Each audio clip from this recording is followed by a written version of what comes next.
Damn, I'm just about to start and there's a big ass spider on my wall, right? I think it's just like a little ass wolf spider. I don't think I should be scared. Then, if it's a brown recluse, I ain't fucking with it. How's everyone doing? Flash Bow, yo! I remember you. How's it going, man? Welcome to the stream.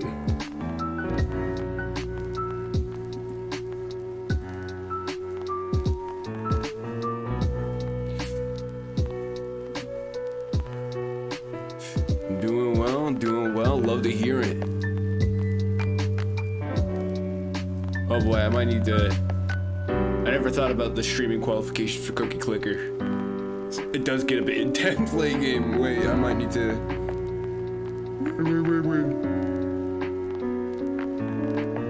I could just close tabs. There's so many solutions. Okay. Fancy graphics off. There. Now that it's crispy, everything just stopped moving. All right, now let's try to get. Yup.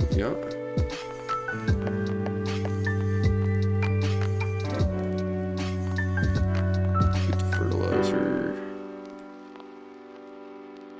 God, this game has evolved so far from cookie clicking, man. It's really funny. I feel like I'm playing Farmville right now.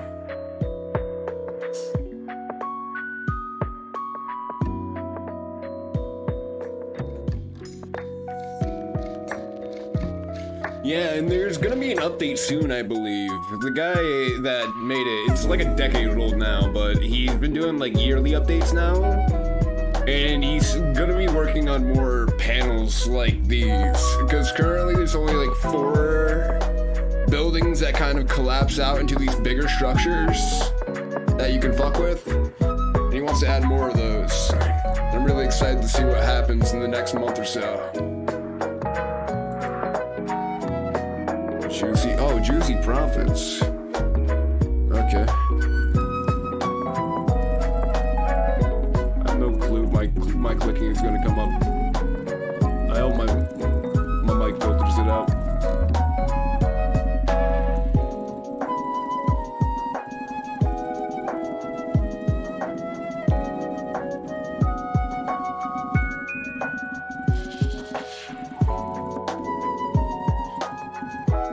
This has been the best, like, little forearm workout of my life.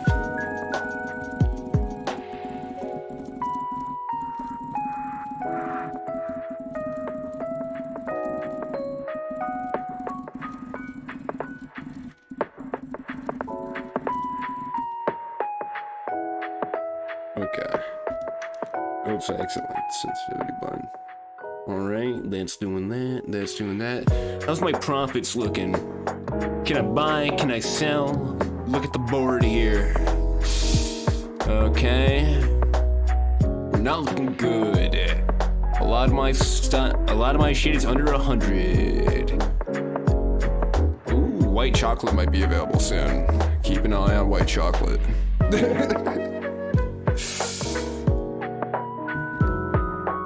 Sound like a psycho.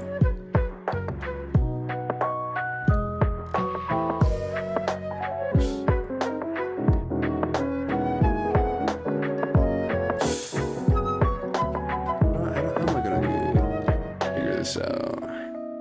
I could put, well, this is always gonna be on screen. This here, that there. Gonna head on Chant Roulette again for some impossible donations. Have a wonderful time streaming, bro. Alright, man. Have a great night. Thanks for popping by the stream.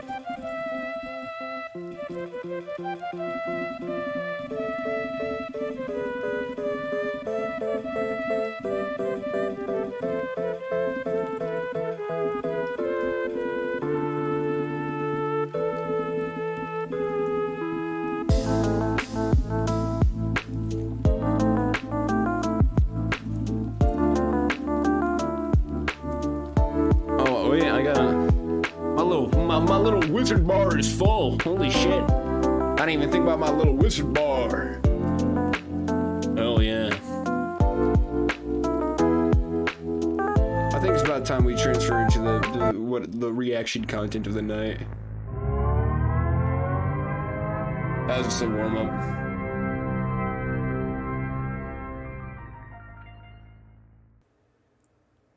Starting off with a suggestion by Crimson Soul on Reddit, we have something that might be the quintessential Mini Mysteries video. It's a video amusingly titled Red Wagon Pistachio Avery Secret Jersey Dance Laugh, and as much of a word soup that title is, the content is a bit stranger. It's a 5-minute long video where most of the content is just nothing. Literally nothing. No audio, no visual, nothing. Until, of course, some time goes by. Oh, my clicking does show up. You get something like this. It's late, but it shows up. It's so funny.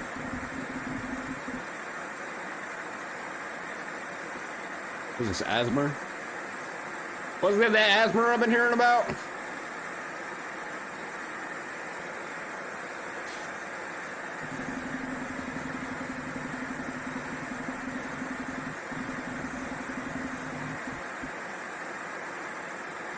Oh shit, this is what I need. Now, I can't show you every single clip in the video, because as blurred out as it is, the video itself is very promiscuous in nature, specifically the parts where you can very clearly see a woman's breasts jiggling. I'm not really sure what it all means, and frankly, I can't even figure out why the name of the channel is called Punish Babies. Maybe there's some commentary here about contraception, maybe something a bit more esoteric, but hell, I don't really know.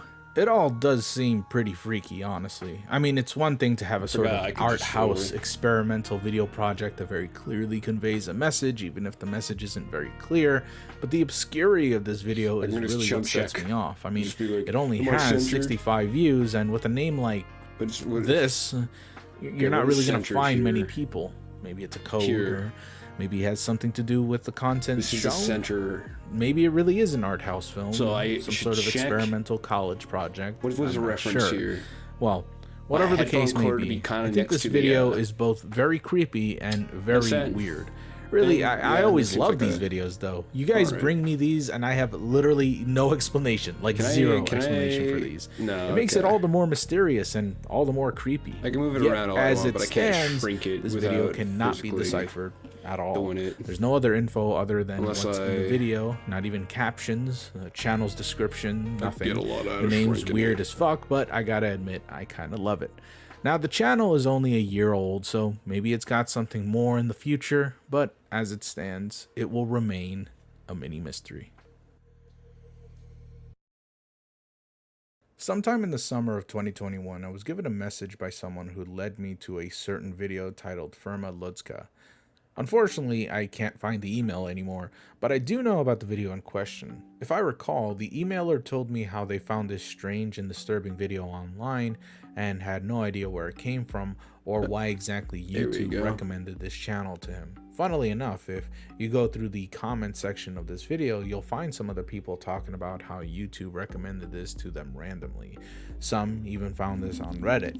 The video depicts strange visuals and bubbling noises. It would seem it takes place within a barn, and there we see a man, completely naked, I assume, laying on the floor with tubes connecting to him. One from his mouth, and the other, I assume, connected to his genitals. Yeah, it's fucking weird. It's also weird that YouTube would recommend this of all things, but it's been under a few people's radars and, well, I wanted to talk about it. Now, if you're just as corrupted as I am from the horror spooky community, you'd already be guessing by now that this might be some sort of weird elaborate ARG or something like that. Exploring this channel called well, I'm not good with Polish pronunciation, so let's just say it belongs to Piotr. Piotr's channel is full of this sort of thing, strange analog horror-esque type videos, all with underwhelming views, much of them having some sort of cryptic meaning. Of course, it doesn't take very long to find out that most, if not all of these videos are performance art videos. Even the one called Firma Ludzka has the word performance in the description, so that rules out any form of ARG shenanigans that might have been implied. Though I would like to take a second to appreciate Piotr's work, as his stuff is legitimately from the 90s and not some strange emulation of VHS distortions and whatever else you see in analog horror nowadays. It's got those grimy, washed out colors with a bit of flicker. It's just so good. He's also had plenty of his other work on his channel. His involvement in all of them, well, I can't be too sure, but I was curious to know what exactly the purpose of Firma Ludzka was. And wouldn't you know it, I shot him an email through his own personal website, peterstyle.eu. And guess what? He responded. And here's his response. Hi. Now I know why I suddenly got so many comments under this video. It's your work, right? Yes, it's my old performance piece video documentation. The idea was quite simple. I want to put myself in the position of the breeding pig or a cow on the farm. Best, Piotr. Damn. His last name. Now, in case anyone was curious, no, I've never talked about Piotr before. Maybe his name was Peter. Maybe I should call him Piotr. Oh, whatever. The sudden increase in comments and views is likely caused by the algorithm, as many have mentioned, or someone else's involvement. Well, with that out of our way, I highly encourage you all to view some of Piotr's art pieces. He's got a fascinating eye of the world and might even inspire horror and surrealist lovers all over. There's really nothing more exciting to me than channels that have me genuinely curious. No, it swayed. But sometimes I stumble upon. Where did it sway? Okay. A bit more than what they seem on the surface. I was emailed about this channel on YouTube called Cialiu. I think it's a channel Jam that is I'm cheap. assuming was started by someone. Oh, I own from Jam. China. Wait, As wasn't many Jam? of the videos Oh. are in Chinese, and they're all just videos of Cialiu driving his motorcycle in the city or countryside. Recipes Really is fast, but they're none of these videos is bowing. breaking the law, or if he is, it's not really noteworthy more than just speeding. However, there is one video that he has that is titled in English, Produce. Nothing more, nothing less. No description, no subs, nothing. Yet, what the video does contain is audio of a woman or a child sobbing profusely. Sugar do well. Crying getting worse and worse. Yes, and sugar agony and climb. despair in their voice growing more and more. Not. Now I have to warn you that if you're sensitive to audio Salt stuff, on the or rise. if your stomach They're never really sat bowing. well with videos of Stagnant. Brick Lady, then I'd Decline. recommend skipping to this timestamp. Otherwise, Possibly on the upturn? you've been warned. Take a look. Steep decline. Bowing.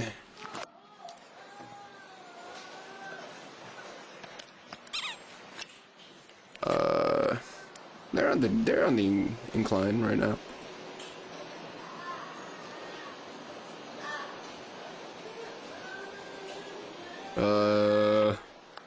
Jesus Christ.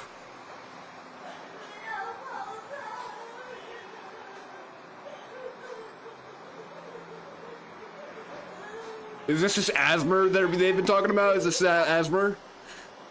That everyone's been talking about now? What the fuck is this video?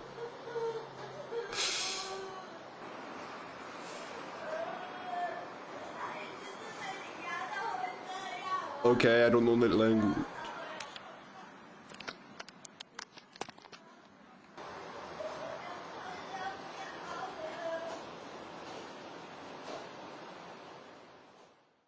What? 3.5 minutes of audio, and it's Jesus nothing but Christ, cries from what man. I assume to be a woman in an empty building. You next could have to just a described street it. Or highway with the windows open. You can very clearly hear the wind and the outside. It also sounds like there's a shower running. Maybe it's raining. Could be either. Now, shockingly enough, you are able to hear her speak, but I can't speak Chinese. That woke me up. I don't even I need my understand coffee anymore. Mandarin is God a damn. dialect of Chinese, so I can't really determine if that's her Whoa. dialect. Could be Cantonese for all I know. I'm not really sure. There are also a few times where you can hear her very, very clearly speak. So There's just some audio that there's some types of audio that just get me. Oh, I hated that. I'll be playing the audio. Skip to this No, it's- timestamp, I just want to emphasize how No, clearly you wait, can hear her voice wait, and how no, clearly no, you can hear her talk. no, wait, wait, no, no, no. Begging to be taken to the hospital. Oof, I Maybe. caught it this The time. story could be based entirely. I'm a pussy. Literally I'll take with it. no Oh evidence. god, I Or can't could just go be through some another crazy 2 lady minutes in of the that. hallway of some Oh, guy's that's psychic apartment damage right screaming and there. throwing a tantrum. The guy maybe was recording the audio as some sort of proof that this was happening. That's some psychic Maybe to damage show right the there. police as evidence, or maybe she was begging one of her neighbors, the guy who captured it even, to be taken to the hospital because of some sort of pain. That doesn't really explain the title though, does it? Well, Produce. that takes me to my third theory, which is simple and very boring, but it's one that makes no sense to me at least. And it's just random audio. I was just checking my stocks, man. A movie or a porno. Recipe's doing well. They're kind of they're on a little bit of an decline, but it's fine. Actually is a very common default type name for projects in a lot of Publishers are in the I decrease, remember when I first started editing, my videos were subsidiaries are in the using a really decline. weird Chinese-made editing software, and by default, Cookies are each kind new of project was stagnant just right titled now. Produce, or Produce 1, Produce 2, etc. It would explain the weird edits halfway through, the titles, the stock image of flowers that likely came with the program, but still wondering why exactly this person decided with this audio and whether or not that was a good idea to use some sort of, I don't know, practice for his editing skills. I have no idea. This still doesn't really answer why the very beginning of the video is titled Howling, Take Me to the Hospital, so I have no clue. Ultimately though, if it's really just nothing more than what I think it is, then it's just some weird funky video from 10 years ago that has no real merit or worth, just like billions of other videos. Oh, of course. YouTube. You know. If by chance this is a recording of something truly despicable, Yeah. something incredibly vile as human trafficking or organ theft, then this video is not only illegal, not only a portrayal of real human suffering. You just fucking played it, bro. Recorded this 11 years ago might have likely gotten away with it, and they will most likely never be found. And this is the shadow that was last left behind before they disappeared. Okay, this one is really, really weird. It's freaky. I tried to put it in Traumathon, but I had no idea if it was like too niche for that. But okay, listen. I just want you to listen to the following song I'm about to give you. Don't worry, there's no jump scare, there's no loud noises, there's not even a creepy face, I promise. What I want you to do for me is to just listen to the song in its entirety. It's only about a minute long, so you don't have to listen that long. And I want you to just leave a comment down below. I'm not going to do that, but I'll listen to that song. Sort of vibe you're getting. Just tell me what you think of this song, what it says to you emotionally. All right? Okay, take a listen.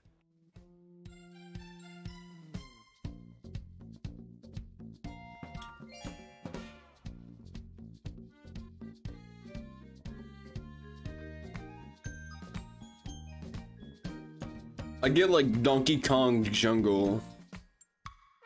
Like I get Donkey Kong vibes. This is a Rorschach test. I think of monkey. I could totally see this being like the main menu theme for like DK Tropical Freeze.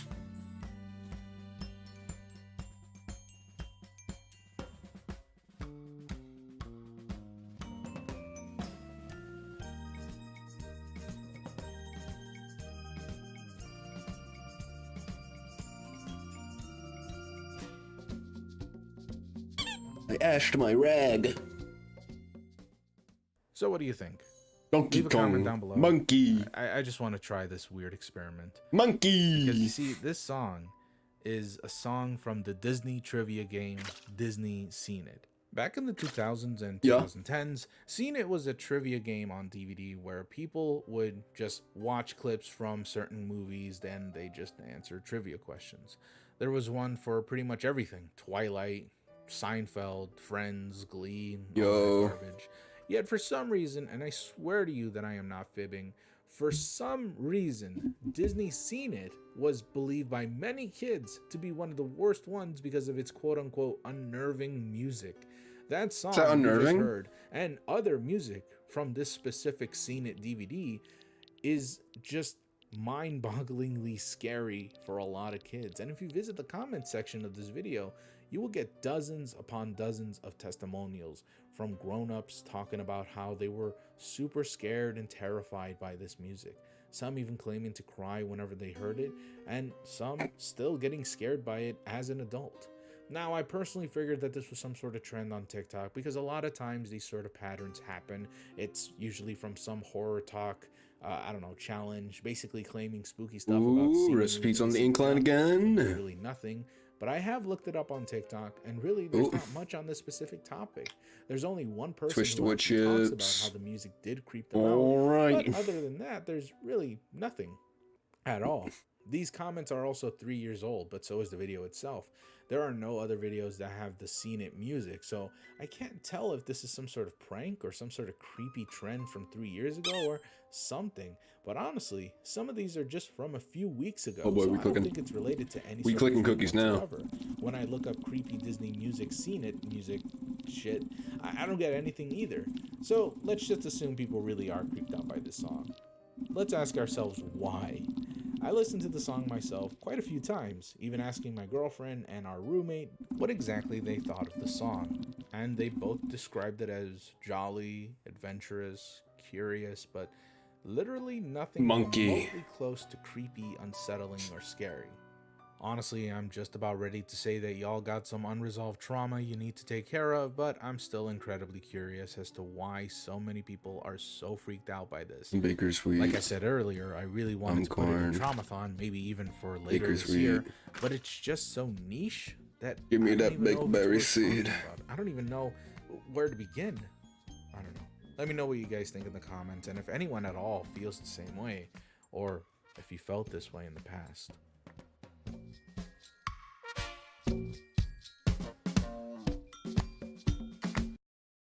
That was the funkiest trauma I ever went through. I'm shocked to see very little, especially when you consider just how massive the fan base is. He snapped my fingers to the trauma like video games. Gamers have been fascinated by the process behind the scenes and what it's like to make video games in general. It's those parts of the industry that we seldom ever see coverage of, unlike movies and TV shows who always seem to have behind the scenes content included somewhere. Video games get almost nothing. And while sometimes what we learn isn't always, let's say, the most flattering things to hear about a game studio or a game development company. It's this sort of unknown knowledge that has us curious as to what happens while I always thought Boundary Break was really creepy. I hate the idea of a black void. Some pique our interest more than just being like, just like right outside. Seriously, this is the game Sonic fans love dissecting more than any other. There are tons of lost levels, assets, concepts that people love digging up, and with more and more prototypes and demos getting its files re-uploaded online, we get to see the glimpse of how this game was made, the thought process, and all the other things in between. But something was found within Sonic 2 that nobody would have guessed to find. This is Bobbin Face, an image or perhaps an animation Sonic 2 that could be found within one of Tom Payne's infamous box of discs. To summarize, a former artist for Sega Technical Institute, aka STI, was contacted by Sega fans back in 2004 and 2009 about what he did during his time working at Sega, specifically what he had worked on in Sonic 2. Tom claimed he had a box of old Sega assets, including maps for Sonic 2, character designs, enemy designs, backgrounds, assets, animations, and a ton of other things in a small box of discs. At the time, Tom was only about able to share a few of his creations online, most of which was never seen, as most of his creations just remained in the cutting room floor. At the time, this was a big deal for Sonic fans and digital archaeologists who were curious about Sonic 2. Then about 10 years later, Jason Morehouse, owner of Nostalgia Alley, located in San Francisco, had a how's Sugar doing? Sugar, where he had shortly it's kind of on the random. It's kind of on a random flux right now. Jason asked if he still had overall it's profitable, to which Tom Payne and I think it's about to change. Box of old stuff. Hopefully into a increase. Archive old files. Asked Tom if he could take the stuff to will not recover files online. And so Tom agreed. Jason, along with the help from the Cement on a decrease. That's good. That's swiftly went good. to work and dumped all the files online for everyone to see.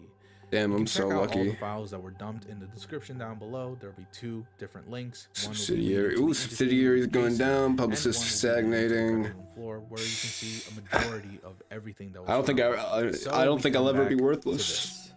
This weird, unnatural, super. It's kind of motivating. The image itself. Come on, Cookie Clicker. I'm trying to make money here. I'm trying to make millions. I'm trying to make millions over here, Benson. For his face, which indicates that this can be animated to show him winking or sad. Oh, yeah. Let's not forget the bullet wound oozing out. Yeah, Benson. If you think that's freaky, Bob here seems to have his own room filled with just Bob's face everywhere. Yeah, it's not really any better, is it? But as freaky as this is, there's no real telling what this image was supposed to be for, if it was ever meant to be for anything. Maybe a background image for an unused level, perhaps even a cutscene. Nah, I doubt it. But I do want to stress that as creepy as that is, this sort of stuff is usually hidden by developers and artists within the game's files all the time. It's often a way for devs to vent out frustration or to just have fun during their own downtime. Usually they don't expect anyone to find it. Sometimes this sort of stuff is aimed at higher ups, you know, to clown on them, either in good faith or bad. Most of the time though, it's often due to frustration. I also saw someone theorize that this could be lost assets from a canceled STI game called Spinny and Spike versus the Nightmare King. Some of the assets that were found from that game somewhat resemble Bob in some way, which makes sense. Tom didn't just work on Sonic after all, he was hired to do a bunch of art for a ton of Sega related games, most of which were cancelled. Despite this, I still think it's more logical that this is some sort of vent drawing from frustrated artists. That dude got a bullet wound after all. I doubt that's something you put in a kid's game at the time. I wouldn't be surprised if the dude just got mad at one of his higher ups, especially considering that Tom left STI because he believed they were quote-unquote getting too persnickety. It could have been Tom, or it could have been someone else. Either way, I doubt he'll remember. I mean, this stuff is from 30 years ago. I doubt the dude remembers all the things he drew or did or the times he got mad. Oh well. I guess we'll only have to wait and see. Maybe in 2029. Doesn't look like he has a bullet hole in his shoulder, yeah? Or drinking at a cafe. I don't know. The world can be small sometimes. Captain? No, that's kind of wild. This email about 2 days ago, and ever since then, the following topic has been growing. So I'm making this video as fast as I can because I know for a fact that I'll be incredibly uninterested once everyone else gets their hands on it. So the back rooms, that's a thing. Actually, it's one of my favorite concepts to have come out of like pre-pandemic era. It's essentially describing rooms found within a separate space within our reality that sort of acts as test rooms for our world. Sort of like when you're in Gmod, for example, and you turn on no clip and then all of a sudden you're phasing through the world and finding hidden rooms. These kinds of rooms can be found in pretty much any video game, whether they're 3D or 2D. They're used to test items, where's the cookie clicker physics, hidden room? maybe even act as load-in rooms for certain Somebody tell me. But whatever the case, normally people can't go there unless, of course, they cheat. Pokemon hidden rooms probably. You can accidentally get a glimpse. I don't think Nintendo. I think Nintendo's been pretty strict about that. By accident. Well, that's seemingly what happened when Mario's gotten some user by the name of OutExit4 Those are found like out Easter when he eggs, was you just know? exploring Google Maps one day. Using the following coordinates on screen, the user was able to find a strange area somewhere in Japan that looks similar to a silo or something. Then, when using Street View, they found this room, this back room. Also a tiny robot friend. Hello. Unfortunately, if you try to enter the back rooms now, well, you might not be able to, as I've tried for a couple of minutes, even waiting for about 2 hours, but while the spot might be there, it just won't let me in. Could be that Google learned about this place and decided to take it down. Ooh.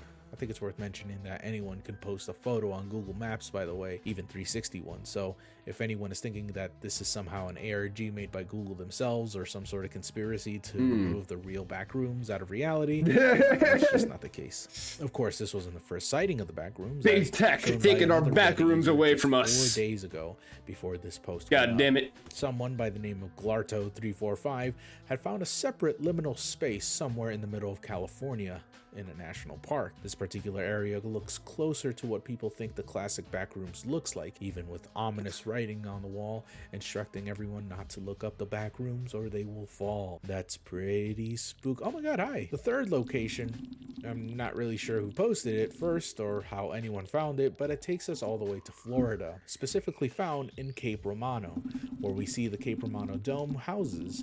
Of course, when we go into Street View, plop that little motherfucker down, wouldn't you know it, it's spooky. Last one, again, not sure who or when it was found, but taking these coordinates will lead us to Canada. You know the drill, get that yellow bastard, drop his ass, and Yeah. wow. Whoa. Oh my god. Oh god. Oh, it's he. This is actually one of the least known locations. Barely anyone has mentioned this place, and admittedly, it's one of the spookiest. An endless forest with our friend the robot and this spooky ghost man thing.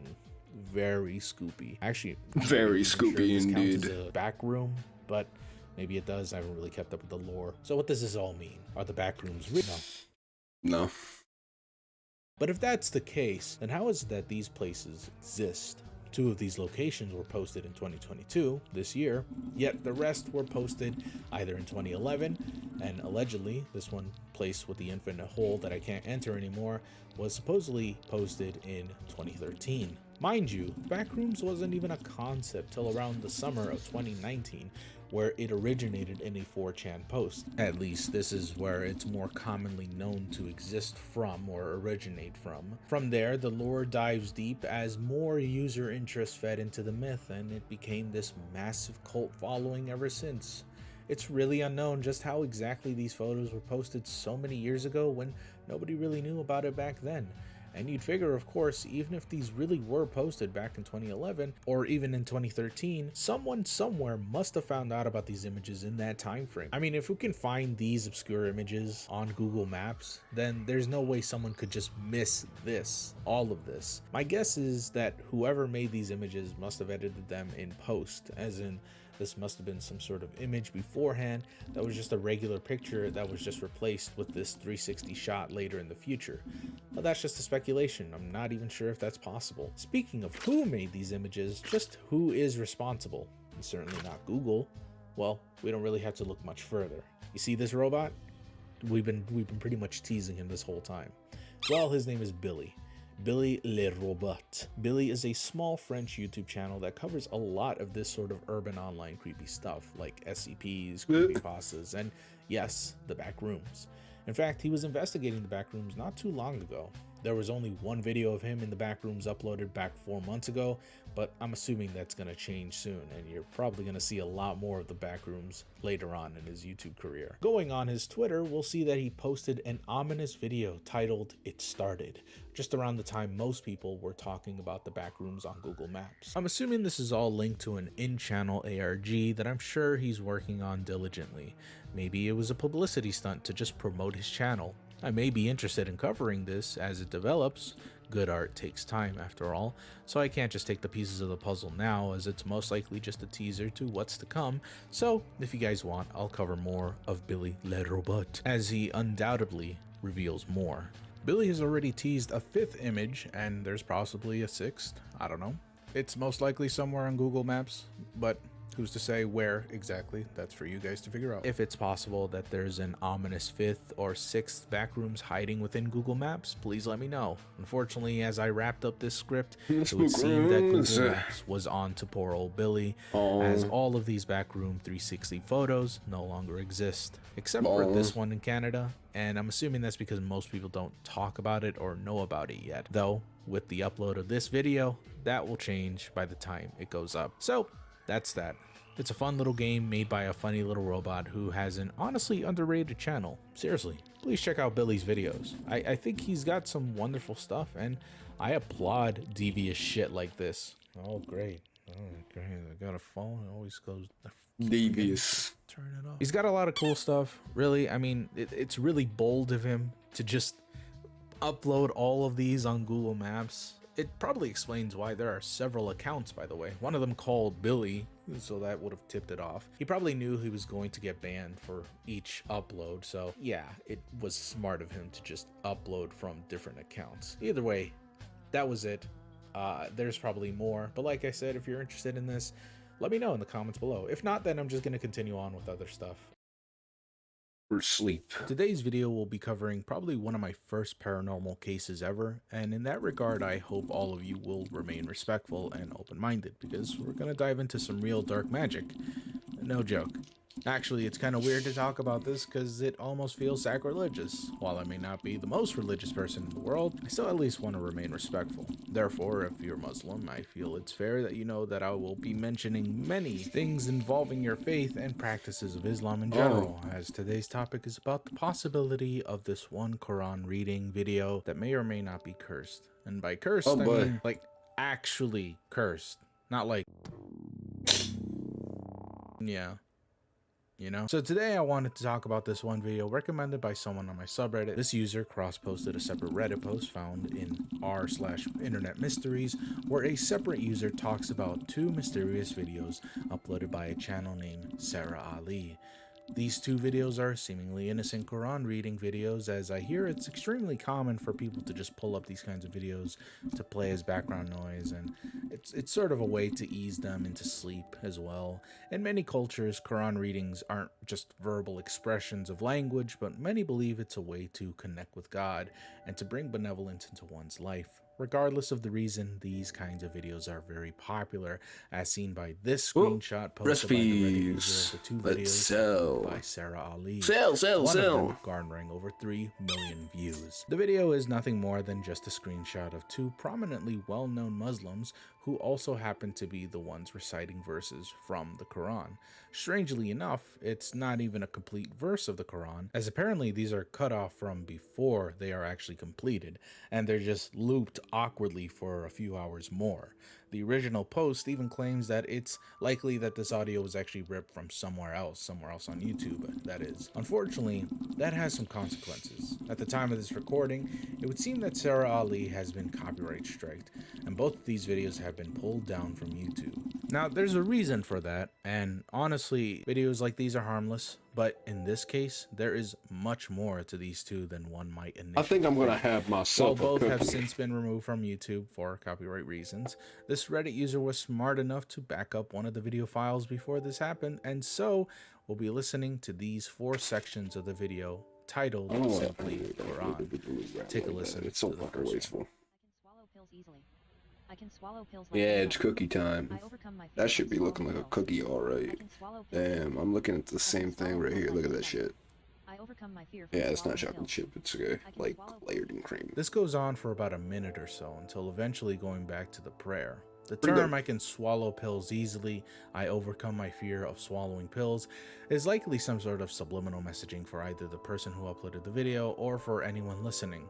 Perhaps in some naive sense, Sarah Ali hid these messages within the reading to give positive messaging to all who listen. Thing is, doing this is incredibly disrespectful. I just got that. I'm a master. Stopping a Quran reading just for a motivational message is just pretty rude. In fact, I have a hard time believing that anyone who is actually Muslim would do this on purpose. So while I would brush this off as something incredibly disrespectful yet naive, well-meaning video, it's the later messages that have me thinking that this might be a bit darker. Take a listen to the next 3 hidden messages. My mind is blocking any unnecessary fears. My mind is releasing any unnecessary fears. Owen Brown gets dumped and ghosted by any woman he is talking to. Owen Brown gets dumped and ghosted by any woman he is dating. Owen Brown gets dumped and ghosted by any woman he is talking to. Damn. Owen Brown gets dumped and ghosted. R.I.P. Owen Brown. Owen Brown gets dumped and ghosted by any woman he is talking to. Owen Brown gets dumped and ghosted by any woman he is dating. The relationship between Owen Brown and any woman he is talking to get destroyed. The relationship between Owen Brown and any woman he is dating gets destroyed.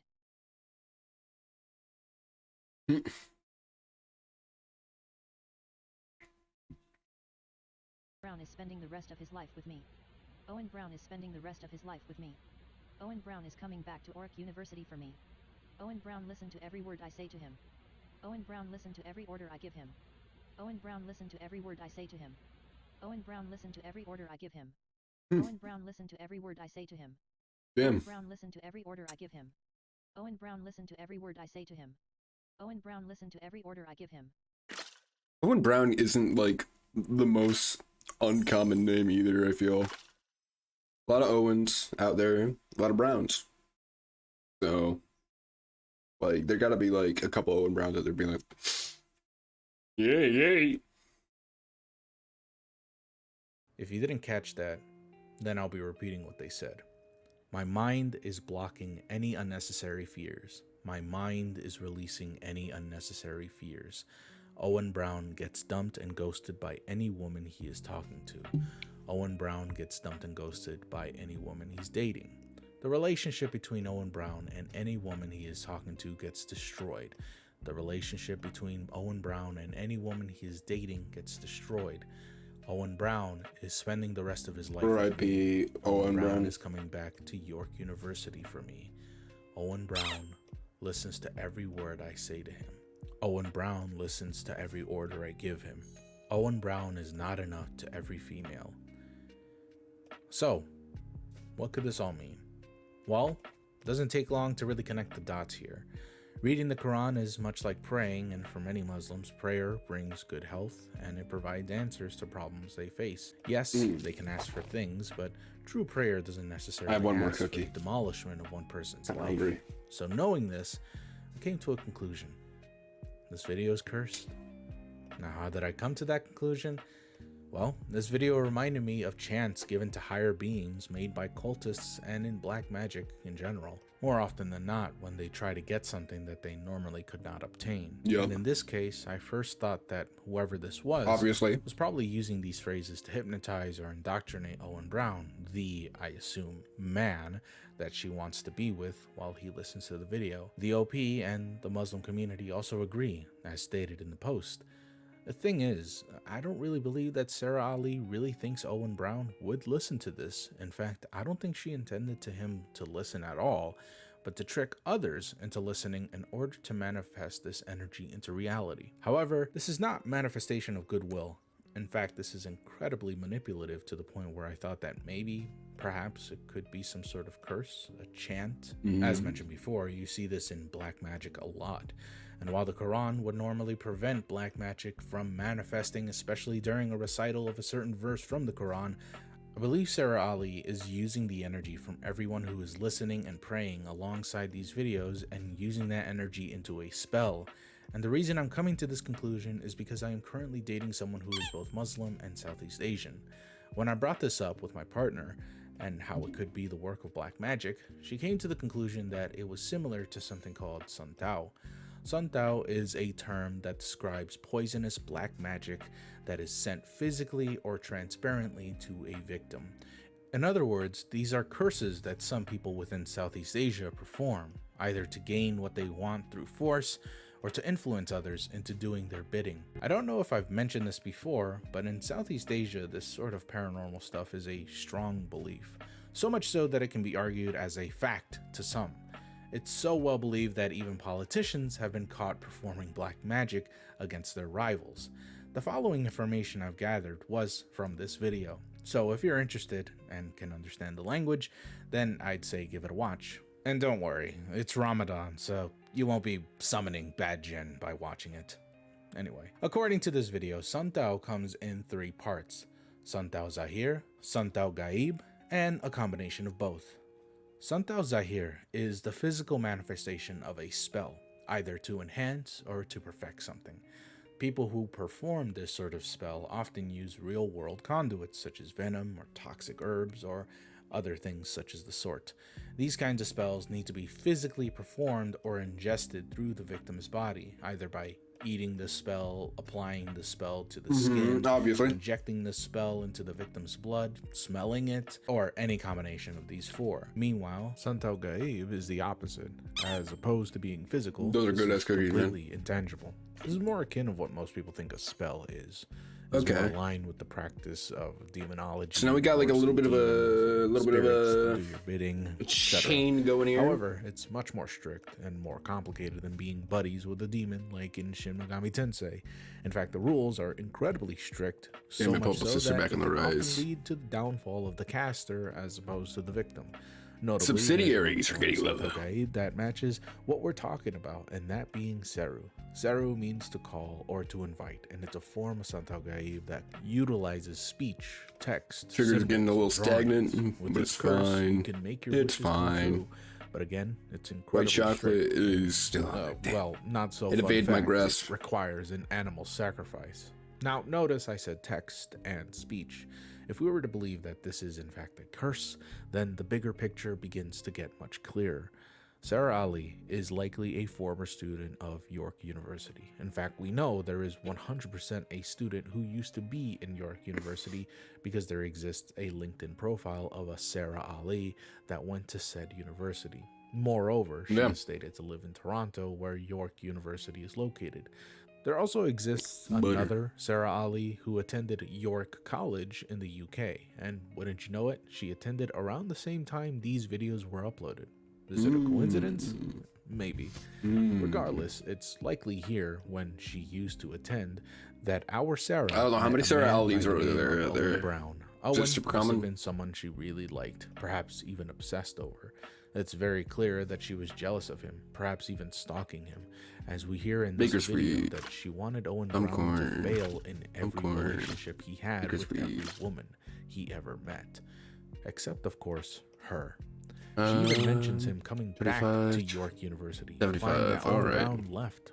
What's more, this is very much malefic in nature. It's not some sweet love potion or some love hypnosis or whatever. It's very clear that Sarah Ali wants to control Owen, all of his life aspects and his romantic life in general. She repeats in the video that Owen Brown will obey everything she says. Owen Brown will listen to every word she tells him. This is not a sweet romantic thing. This is a manipulative relationship, and it could be much more harmful than we think. Look, getting past the whole paranormal aspect of this, Sarah Ali could in fact be a real human being who really believes in this. Whether or not you do is irrelevant. The point is, this woman could be feverishly obsessed with Owen Brown to the point where she could be considered a stalker.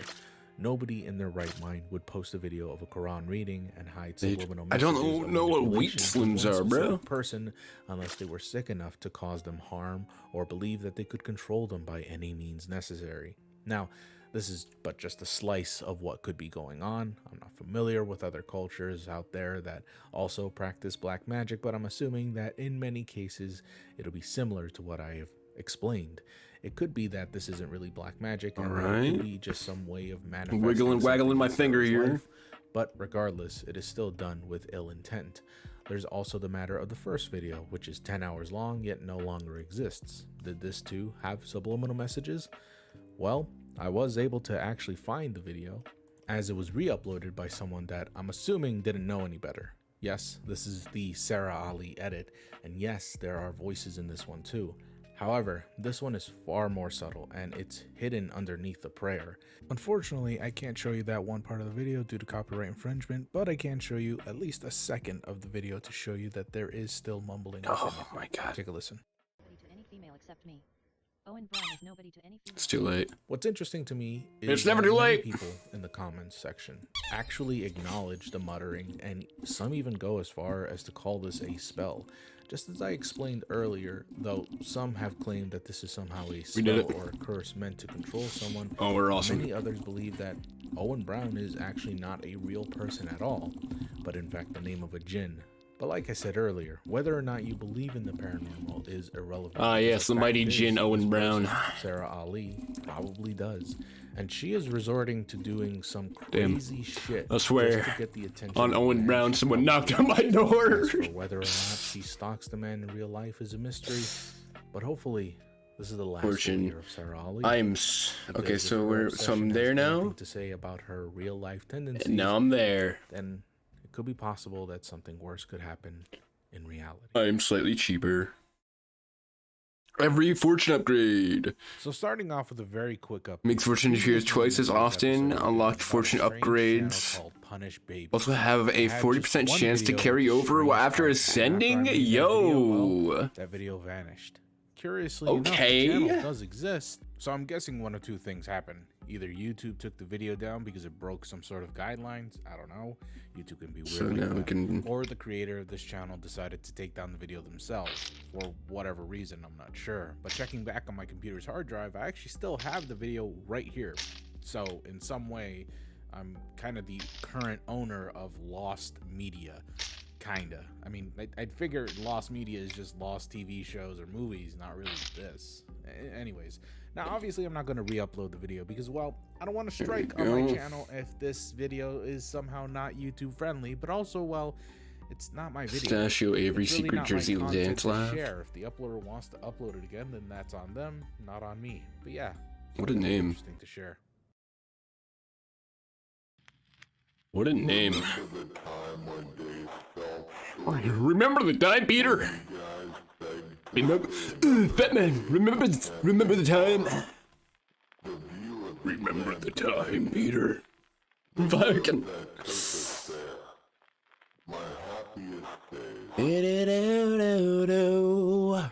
This is my Was that Time Machines? an ARG or unfiction channel. I don't know what to call this Unfiction. anymore. Either way, I'm probably wrong. About someone archiving Yeah, VHS probably. tapes from the 70s and 80s. The contents within these tapes contain information from when the creator's father, Morgan Turner, used to work for Canyon Computers, where he designed the Field Computer Mega Farm and the Turner Assembly, a machine that Upgrades his could farm level. potentially make humans immortal. Meow. Now, oddly enough, despite this being the channel trailer and the overall narrative this channel wants to push, this introduction is actually 3 months apart from when the first video actually was uploaded. Yet most of these videos are about the Turner Assembly. Even more curious is the video titled Different, which is, well, different from the rest, as we can actually see the narrator comment on the strangeness of this one particular tape, despite them all honestly being very strange. So now This the led me to next is believe a that this cookie entire upgrade. channel is out of order. Do I just The fucking upload send order it? does Because not all correlate these are with the so much story's order, cheaper. but which ones come first is easier to answer than which ones come after, as each clip is esoteric in nature and, well, kinda unsettling. What will it give me? Yeah, it's not even giving me that much. It's giving me...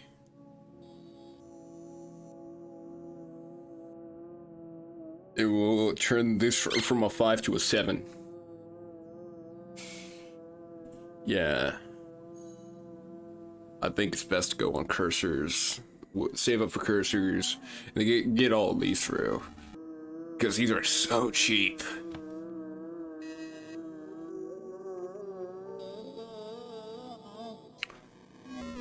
Is that asthma they've been talking about? At least it's not like literal, like, fucking domestic Hidden within abuse. all Like of the the first images, you can video. see various hidden text that can barely be seen, even when It's the an image is improvement. brightened up and the contrast is all the way up. Many of these videos are incredibly short, and some are more disturbing than others, such as this one video called We Laugh Together, which features what looks like the front of a house at night, followed by the sounds of someone knocking on the door, and then this. Still very loud, okay.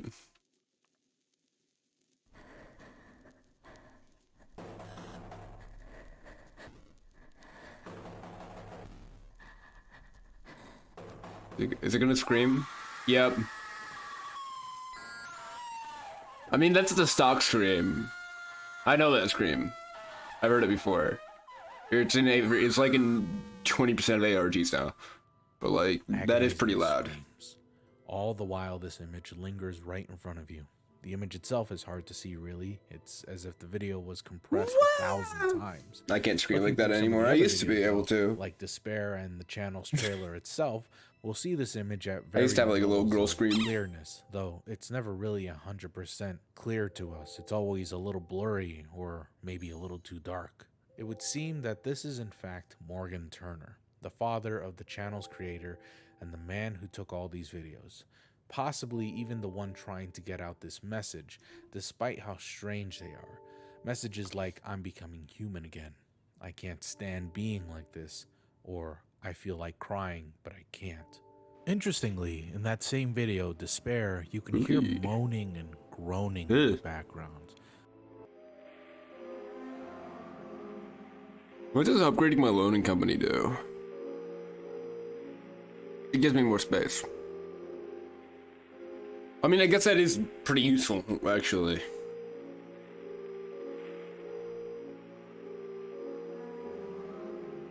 late cursor stuff. Something's happened to Morgan Turner, and these videos are meant to show his despair and anguish. His only available actions is to remember the good old days. His memory The of good his old family is days. the only thing keeping him going, and constantly he apologizes to them. Keep in mind that all of these videos were uploaded in the wrong order. It would also mean that these tapes are in the wrong order as well. So there was a point where Mr. Turner was sane, at least as sane as he could be, but then slowly began to lose his mind and possibly even his human form. It would also seem that whatever happened That, to like, Morgan Turner that looked like happening to Tarzan his for the son. PS1. As we can see, that was not only the No, I'm not upload even dates lying. being That out looked of like order, Tarzan but for the in PlayStation. tab itself, as the uploader constantly posts almost nonsensical posts sprinkled with some paranoia. No, that shit look like Xavier. No, that shit look like Xavier Battle. Xavier Renegade Angel. Jonas. That's what that shit looked like to me.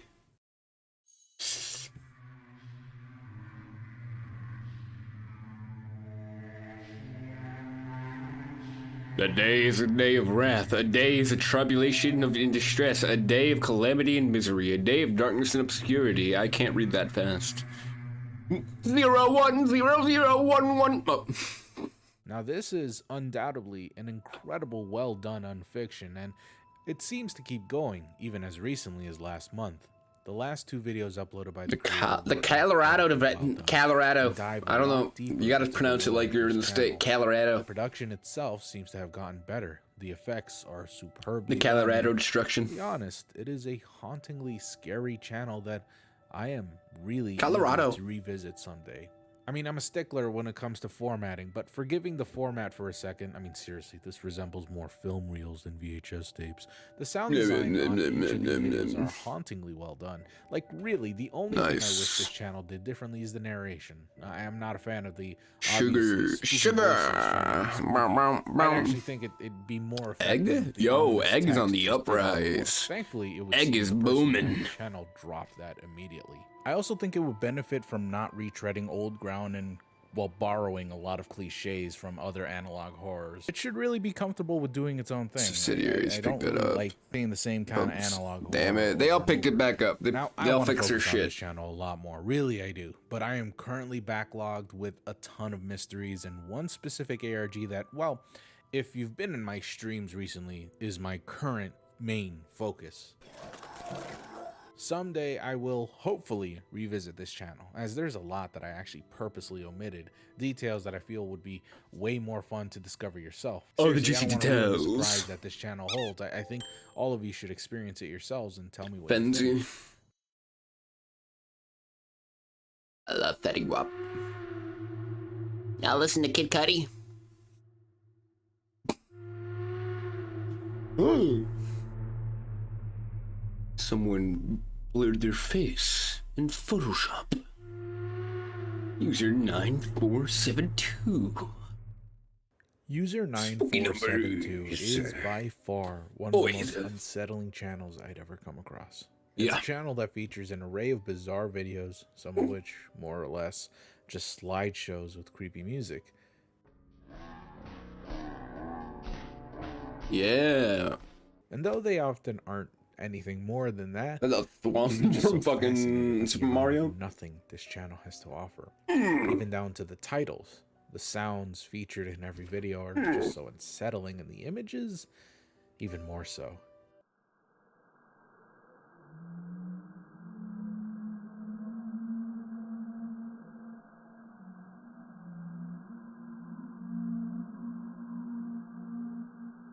Bro, they tuned.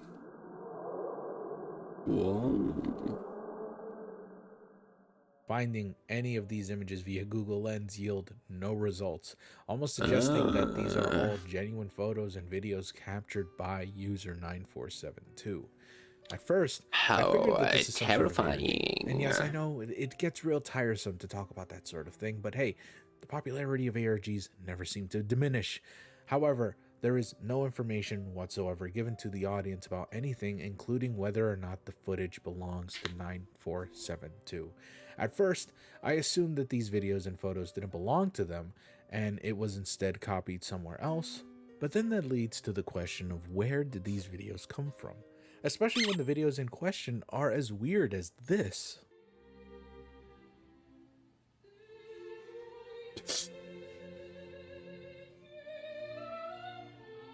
I'm not sure what you're talking about. That's a banger video idea right there. Actually, what's messed up about this video is that it's apparently categorized as kid-friendly, seeing as how the YouTube Kids logo is right there, so, you know, that's kind of shitty. The fact that none of these videos have title or even any info is really concerning when you consider that this channel give it no title? has a few videos that seem, well, more Can you than give it no off-putting. title? The ones that I'm referring to are these 3 videos. One video features a naked woman biting onto a raw fish in the middle of a lake, who seems to be on the verge of crying. Her back is sweltered with what seems to be bruises and cuts. I honestly thought I saw this image somewhere before, and the pixelation almost makes me believe that this is from some movie or show, but I just couldn't get anything. It'd be very concerning if these 2 videos, or should I say photos, actually belong to a real missing person, or worse. Seems more Then performative. there's this video, which again features 2 very strange photos, one featuring a person whose face is blurred out, while another shows the top of someone's head. This might come out of the blue, but as someone who's seen a bunch of gore videos and photos when I was younger, I can't help but be reminded of that. It's probably nothing more than just someone's head photographed from the top, but I get this real uneasy feeling that it could be something bad. I won't jump to conclusions though. There's really nothing indicating that this channel is anything more than just some creepy art project, but then we get this other video which isn't even available on YouTube anymore. This one, however, gives us more questions than answers, as it features a group of masked people and, as the son alleges, a dead body. They're totally breathing, by the way. That's not a dead body. To me, this sort of confirms that this is nothing more than just a spooky art project. But some of the creepy stuff featured can be concerning if it didn't have any context. And I mean, none of this has any context, but I feel this sort of is too spooky to honestly be taken seriously. You know what I mean? Now, I am aware that some of these videos have descriptions, but they're very nonsensical and really hold no true value into identifying the purpose of this channel or the people behind it. There's only one video that has Morse code for a description, which translates to fucking nothing. Yeah, I think it's safe to say there's really not much going on here. Or, who knows, it could be some serial killers taunting and flaunting their kills and elaborate traps, if we're allowed to think fantastically, at least. This one video here portrays a small room with a door that's locked, which could indicate where this person holds their victims hostage. Apparently, these videos all usually get deleted and then re-uploaded, so there's actually quite a few videos that just don't exist anymore or are currently unlisted. This channel has been around for 4 years now, so I think there's actually quite a considerable amount of content we're just not seeing. In fact, just as I was writing this script, a video featuring a hand rubbing what seems to be blood on their stomach is actually gone. And it was only through Pixels After Dark's video that I was able to find it again. Actually, he has a few more videos that user 9472 used to have on their channel, but no longer has them, so I'd recommend watching Pixel After Dark's video for more information. Though what I will say is fascinating is the fact that at some point these videos did have titles in Italian, yet for some reason many of them are gone and every title is completely blank. Whatever. Maybe someday we'll get answers that we're looking for, though I highly doubt it. Haruto Ito is a bittersweet horror channel to talk about. Actually, saying it's purely horror is kind of misleading.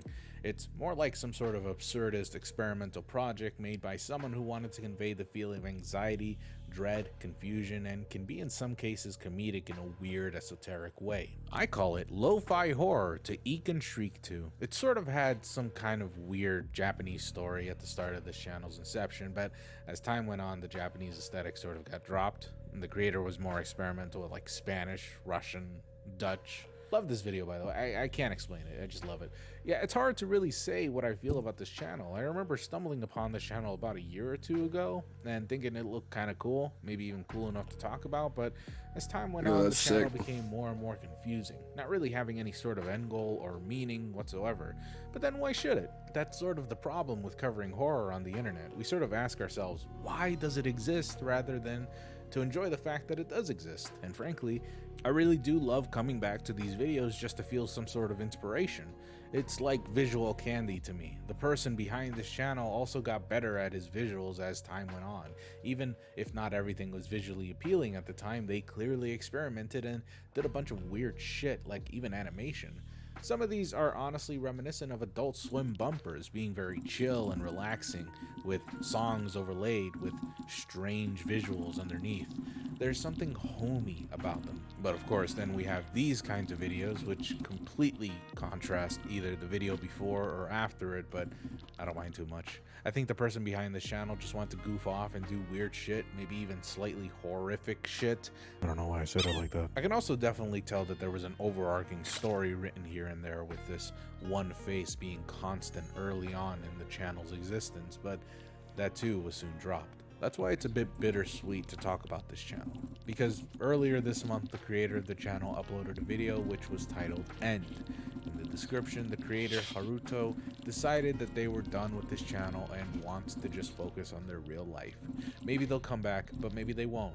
Who's to say? I'm just happy it existed, because frankly I kind of just liked what he did.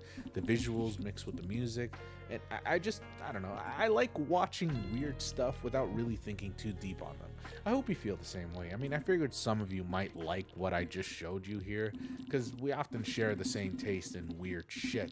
So if you're interested in just being weirded out for the sake of it, check out Haruto Ito. Okay, seriously, hear me out though. There's this channel that some of you might have seen called Family Guy Compilations that literally all they do is just upload Family Guy compilations. It's not an officially endorsed channel by any means, but it's very clear that someone out there likes Family Guy enough that they decided to just upload random clips from their favorite episodes. That's all well and good, and it's certainly not the only channel that does this on YouTube, but what is weird and honestly kinda icky is what he shows at the end of his videos. Take a look.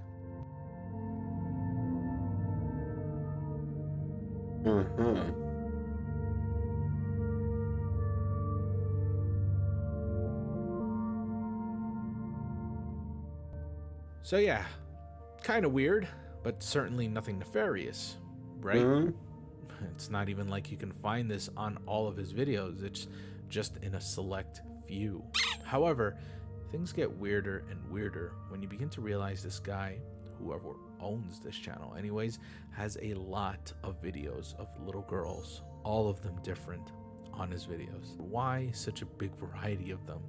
That's the part that weirds me out. Oh yeah, and on Family Guy compilations? What exactly does that add? Well, according to the channel owner, it allegedly helps to tear away Fox from his videos and prevents them from copyright claiming the video outright, which is bullshit. Sure, that kind of sounds like a logical explanation, but why only on a few of his compilations and not all of them? And if he really did this innocently, why cover the girl's face later on?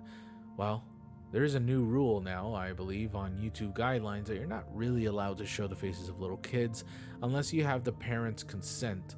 So maybe that's why, but if that's the case, why not just use, I don't know, stock footage of a raccoon? Why put the extra effort in featuring kids at the end of your compilation?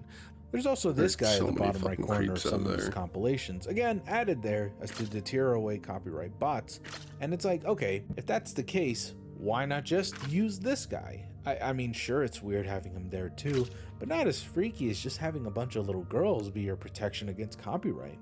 Some of these videos featuring other girls have since been taken down, and what you're seeing is my downloaded versions of these videos before being taken down.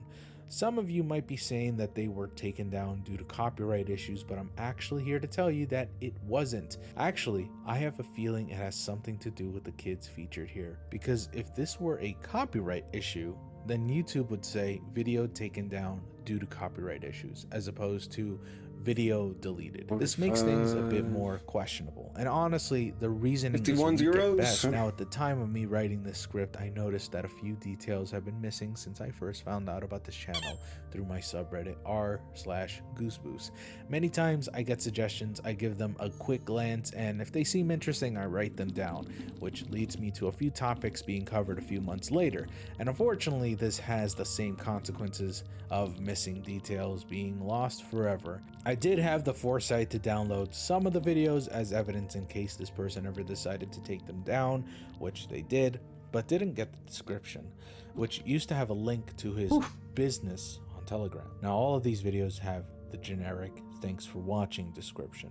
The only remaining proof of this link ever existing is through Pixel After Dark's video on the same topic, which I highly recommend watching as it covers many details I cannot currently access due to what seems to be a cover-up of everything Pixel's mentioned. There we go. Seriously, he's got a great channel, so click on the link below to give him some love. I mean, I already mentioned him twice in one video, so might as well. At any rate, going back to the cover-up, I also want to acknowledge that the girls featured in these videos are apparently all from the same channel, the Arrow faction, which has since stopped making videos about a few years ago.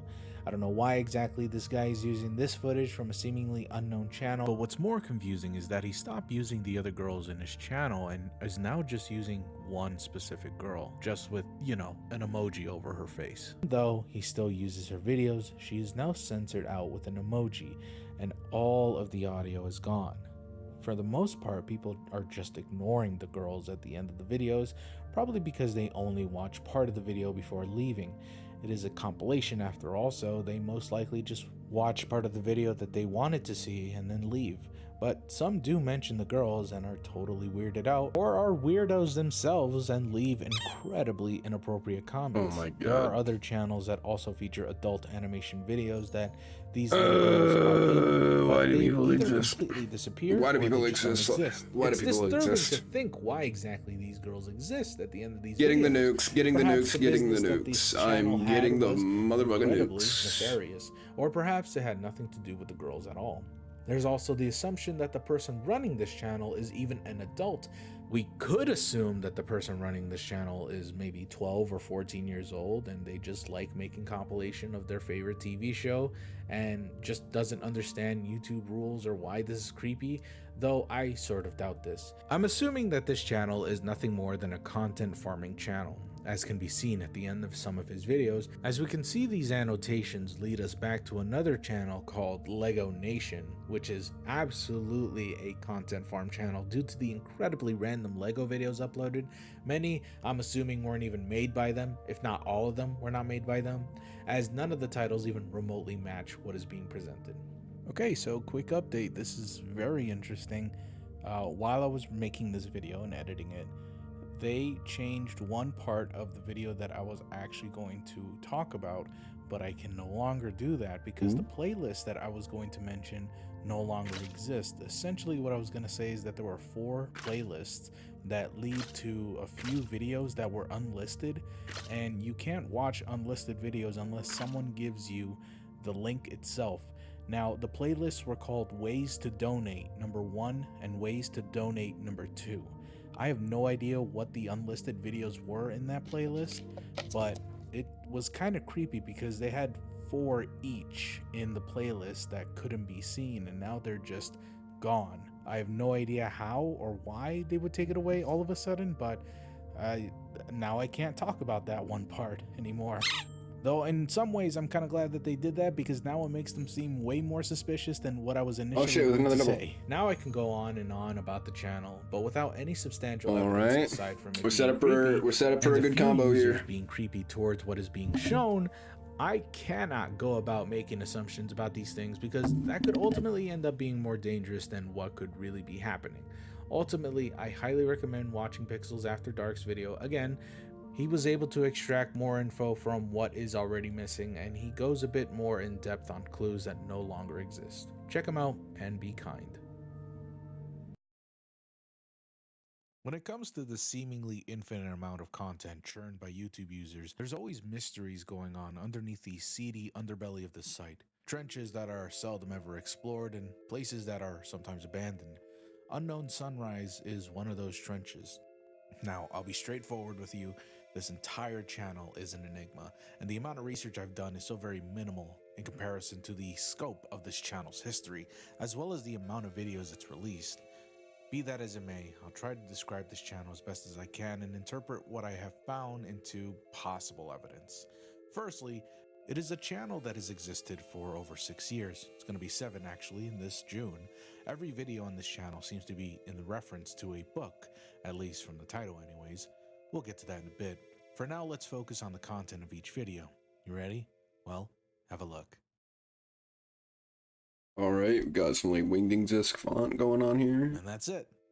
Let's go. That's all these are. Every single video lasts for about 5 seconds and gives us an image of an unknown cipher, and for the past 6 years, these videos have been uploaded at random, 5 to 6 second videos, all spread out at random intervals, some uploaded days between each other, while others are spread out by a month or 3 months.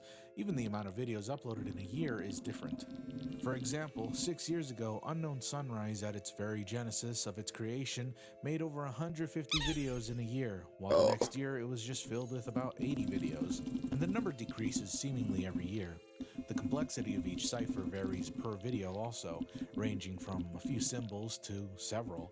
It's also important to note that the title names are religious in topic, as most of these titles are from books about spirituality, mostly Christian spirituality actually, though this is not always the case. In fact, some of these books are just regular fiction books. They have no real historical or religious context at all. They're just made for entertainment, unless there's a different book with the same title. I'm not sure why these are there too.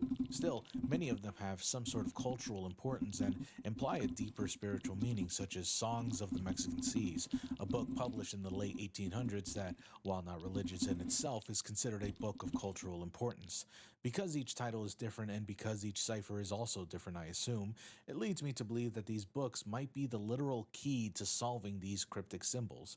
Though while the cipher itself is different per video, and while each video uploaded was uploaded on a random date, this channel predictably uploaded these kinds of videos every so often at increasingly infrequent rates.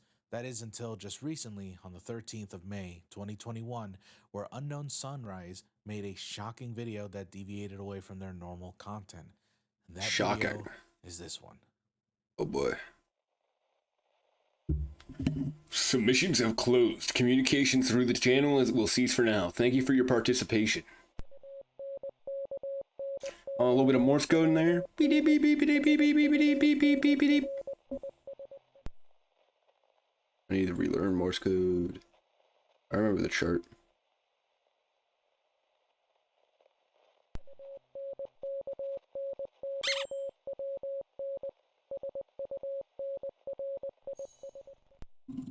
And that's about it.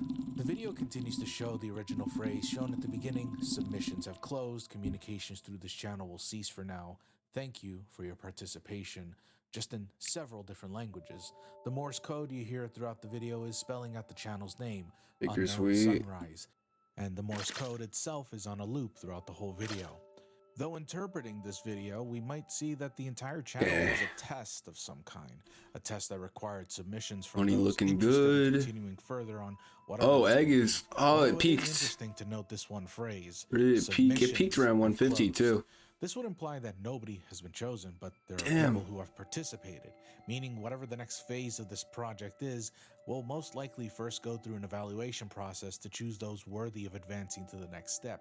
But it's been nearly 2 years, and so far there have been no updates.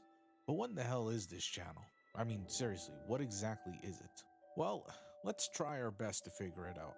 Keyword try.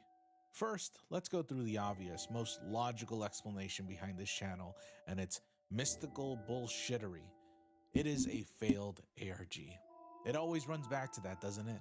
Well, as boring as it may sound, it is the most logical explanation. Let's remember that this channel enthusiastically started around 6 years ago with about 150 videos being uploaded within the first year of its existence. Then that number died down during the following years, possibly because the creator of this channel had a lack of interest. And if you've ever been in a position where you had to entertain people but they never really deflected that sort of energy back at you, then you know how it would feel to show your interest to people who don't really care, or to nobody at all. It's just the law of diminishing returns, really. Well, that's a very easy out. We can just clearly say that about any channel we've ever looked at, honestly, and really have no clues or Well, evidence that says otherwise. But even if it were a failed ARG, it's quite an interesting one. I mean, I've never really figured out what any of these said, and it's kind of hard to find the answers to any of these videos at all. But it is pretty important to know that there are a lot of titles. Most of them are unique. In fact, I don't think any of them repeat at all. And it is worth noting that the ciphers themselves have never been figured out. Is it because they're bad puzzles, or is it because they really are cleverly disguised? We'll learn later on exactly what these symbols are, but for now, just know that this was not some simple ARG that was made by someone who really gave it no thought. Someone did give this a lot of thought. It's not just Morse codes and really simple ciphers that you'd see like binary or something like that. It's something actually pretty complicated. So somebody would have to have a sort of knowledge or a passion for these sorts of puzzles to actually create something pretty in-depth, and well, it is really in-depth. So if this channel isn't some sort of failed ARG made by some random kid on the internet, then what could it be? Looking for the more fantastical ideas, we can speculate that it might be some sort of initiative close to Cicada 3301, which, if you don't recall, was a series of puzzles given to the public with the intent of finding, quote, highly intelligent people, unquote. Nobody has really ever solved exactly who Cicada 3301 is, or who they are, if there's multiple people involved, or if it's some sort of organization, or really what their entire objective was, despite the fact that many, if not all, of the puzzles have already been solved, though I doubt it's as in-depth as that. Cicada 3301 had several outside components, whereas this one puzzle seems to be just entirely based on this channel. What even is the puzzle, actually? As I speculated before, the titles might be a cipher to decrypt these symbols, but what exactly are these symbols anyways? Well, it seems like these symbols are closely related to, if not straight up copies of the Vinca symbols. These are untranslated symbols made by Neolithic Vinca culture, made several thousands of years ago and considered by many anthropologists damn, I'm as so one of the lucky. first examples of human writing, sometimes described as pre-writing. Since they came from such a far-off culture from a time where man had only just begun to understand the semblance of writing and language itself, many of these symbols have remained a mystery amongst all those who study them, and as it stands now in this particular puzzle or ARG or whatever they want to call it, there are instances of 171 different symbols being used throughout this entire channel, meaning there's All well right. beyond more symbols than there are letters in the English alphabet. That is, of course, assuming that all 171 symbols are from the Vinca, as some people have noted that some of these symbols are completely original and aren't from anything known. It is possible that these symbols are from a form of lexicography, where each symbol represents a word, a phrase, an idea, or something of the like. To discern what each symbol represents, you'd have to have read the book, which, looking at the sheer amount of videos uploaded alone, would imply that the person who can solve these would be someone who's Okay. well-read in Eggs are going worldly down. cultures and religion, which probably I missed my isn't as chance. impossible to ask, especially if we count this channel as it was uploading new videos every 2 weeks or so, which is an ample amount of time for someone to read a book and decipher the video. That's still asking a lot out of someone, and it could ultimately not be true. Some of these symbols might even be red herrings and not mean anything at all. As speculated before, we assume they were all Vinca symbols, but many of them just aren't. Adding further to the confusion of where these symbols are coming from, some people have said that they might be from the Tartarian tablets, which are related to the Vinca symbols but are a different sort of subset of the symbols, and some people have argued that they're the actual early alphabet, and it's like, fucking holy shit! Even the profile picture of Unknown Sunrise isn't Vinca. It's actually a Frenzy. symbol called Gunfaxi, which is an Icelandic sigil meant to be put on the soles of your shoes to bring about luck and victory during Icelandic wrestling, or combat in general, I guess. I have no fucking clue how any of this has to do with whatever we're talking about right now, like, at all. So here's Biru.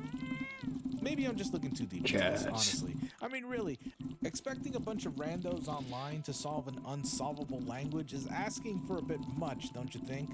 Actually, it's almost like the creator of this channel is asking for something impossible. I mean, really, Why something as random as the Vinca symbols? Why correlate them to these books or whatever about religion or culture? I mean, no doubt there's some sort of theming of religion and culture there in the channel somewhere. It's very obvious that there's something relating to that, mainly Christianity actually, with the main objective of this entire puzzle, whatever that objective may be, connecting to that theming. Honestly, though, it doesn't really add up to why or how, because none of these puzzles have been solved. Honestly, guys, if I can be real with you for a second, I've only just barely scraped the tip of the iceberg when it comes to this Vinca culture stuff. There's an enormous amount of information that I've just left out or haven't researched that deeply into because, well, I don't think it's really that important to this channel.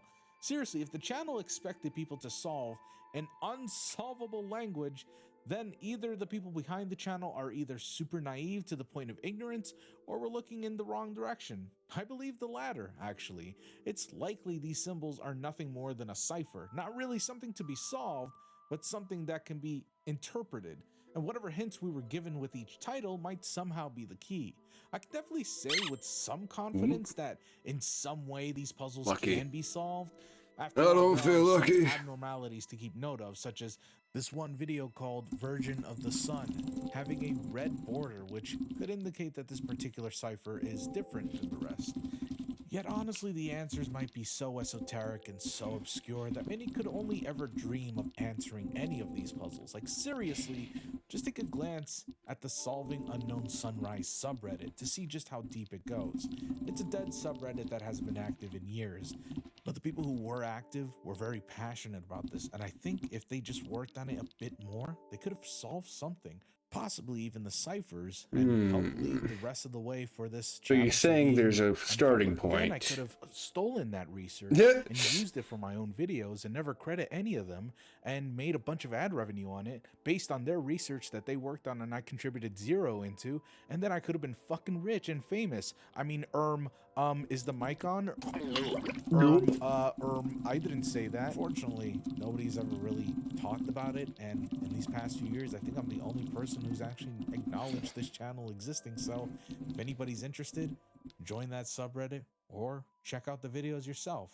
Yet as much as So I eggs are could dive going deeper into these down. puzzles or Nut ARG is or going whatever it up. is, the truth is there's not much to scrape here. Nothing has been solved.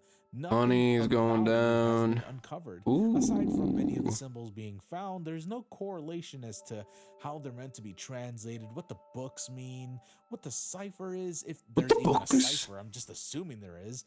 How any of these videos are related, why this channel ended, and why it stopped uploading. It's like Jimmy ever actually from solved the fucking channel, and how many other questions South are Park. still left unsolved? What you do? Is it one What you of do? YouTube's biggest mysteries? Or is it just some failed game made by someone who was bored? Yes, subsidiaries are crashing. Maybe exposing this out there will help ignite the search once again. But for now, this will remain unsolved. I stole that. Proudly, too. Fuck all y'all. Fuck all y'all. Sometimes the channels I find border on being disturbing by simply being artistic. Art projects often go under my radar just because, well, they're made for art purposes. Nothing really to dissect there, despite how extremely strange they are. Yet this one channel called I Can't Sleep has piqued my interest for several reasons. For starters, the art. It's emblematic of old school emo art you'd see in the late 2000s and early 2010s, back when MySpace was still a thing and the emo trend was much more prevalent, also seen, but listen, I'm not going to mix the two. They're both pretty much the same, except one's more colorful, okay? Just leave me alone. It's also pretty close to the art style of Jonan Vasquez, creator of Invader Zim, and Johnny the Homicidal Maniac, which resembled the video's art style very, very closely. Also, just speaking out of experience, every emo person I've known has loved Invader Zim, so there's also that. Yep. Nowadays, it's pretty obscure, the art style anyways. At any rate, as interesting as the art style itself is, it should also be noted the quality of each video.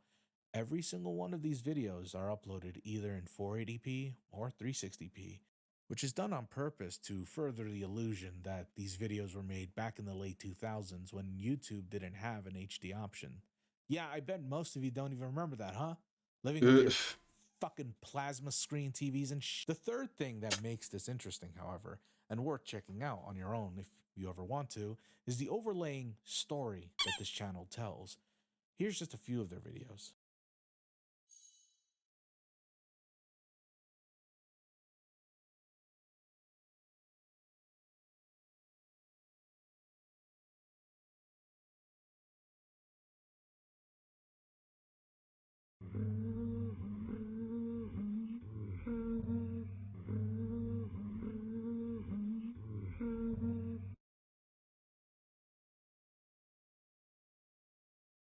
Ooh. Ah.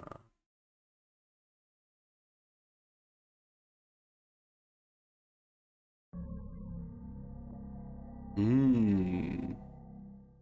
With these animations, we can see that it revolves around one person, a woman it seems, possibly in her 20s or perhaps still a teenager, and at times, a child. The subject matter ranges from subtly creepy to traumatizing horror. The main character is never given a name, but the themes often coincide with one another. Usually it has to do with the pain that the MC goes through, whether that be psychological pain, physical pain, trauma, memories, anxiety, Wheat. depression, Wheat. or a range of many other things. Wheat. The Wheat. severity of this pain is often I'm extreme, corn. portrayed by the Wheat. MC getting impaled, often being tortured, either by no one or something. This something is portrayed as a hooded figure or perhaps an abstract shape symbolizing either a real person the MC once knew, I ain't maybe quitting even until I get a trusted, and only Bakeberry, see them as an Bakeberry entity that seed. haunts them.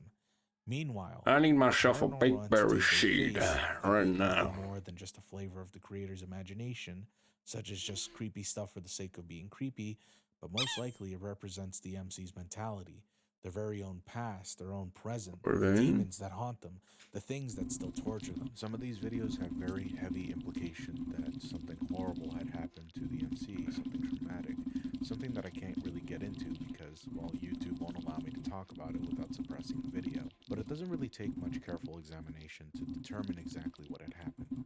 Look, the truth is, most of these are very mature in theming and are very uncomfortable to watch, to a point where it can even be traumatic for some and unbearable for others. It's meant to make you uncomfortable. It's meant to be an outlet for the artist's pain. It's very clear that a lot of the trauma that they faced was in nature or has something to do with their past.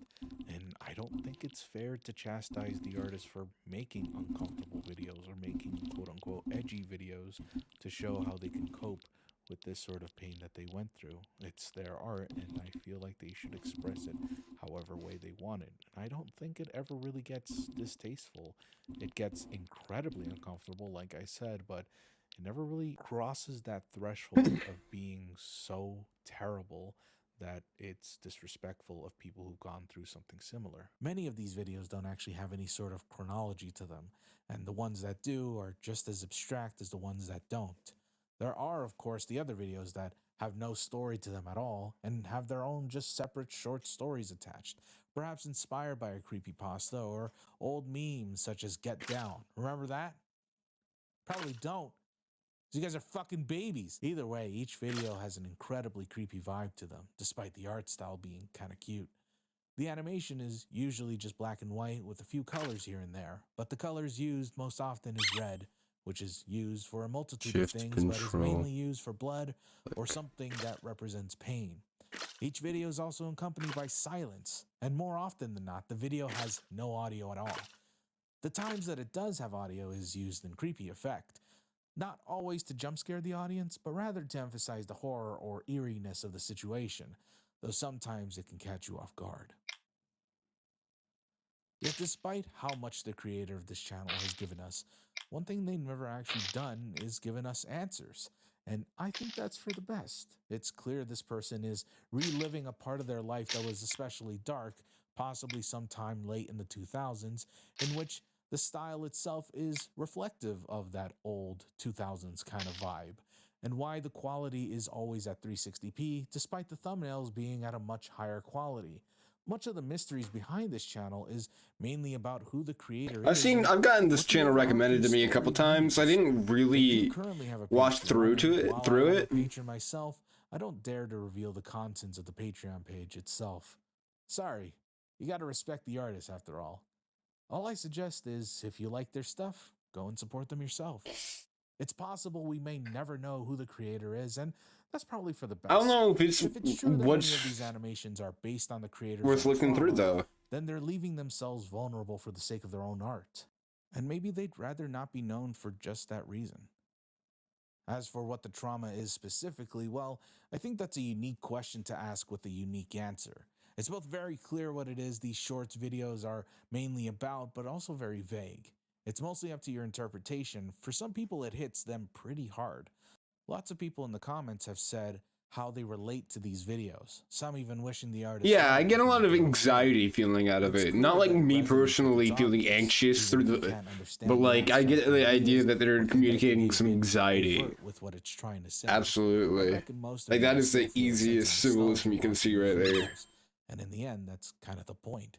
It's revisiting that dark part of you that you thought you could leave behind, that horrid memory of your past, that part of you that you'd rather forget and maybe have only for it to resurface at the worst times. Maybe you see this and get reminded of your own childhood, or maybe you're reminded of that one thing you're keeping at the darker corners of your mind. Maybe it's a cathartic feeling seeing someone go through what you went through, Spooky. or maybe it's opening something you wish would remain locked. The truth is, it's a channel meant to make you both nostalgic and uncomfortable. It's horrific in the way it plays with your memories, while also possibly healing for the person behind this channel.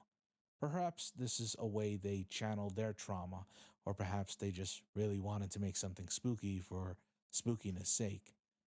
All you can really do is just watch and try to enjoy. And maybe someday I'll cover this more in depth, try to interpret each and every video as their own thing and what Version exactly story. each could symbolize. But for now, I just wanted to give this a shout out because I really love the art, and I love the artist, and I Dude. think the content is wonderful. So check it out.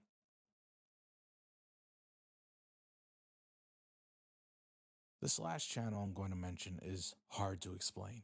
Sometimes I come across a channel that's more grounded on just someone who doesn't know how to YouTube, or someone who likes to fill their page with rants, or something of the sort. There are the artistic channels out there that are abstract, but then there are those channels that are strange for the personal aspect of it. This is one of those channels.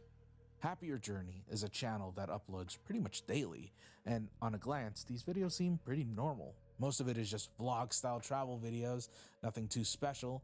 Even the talking in the background isn't anything too special either. I mean, at least I don't think it is.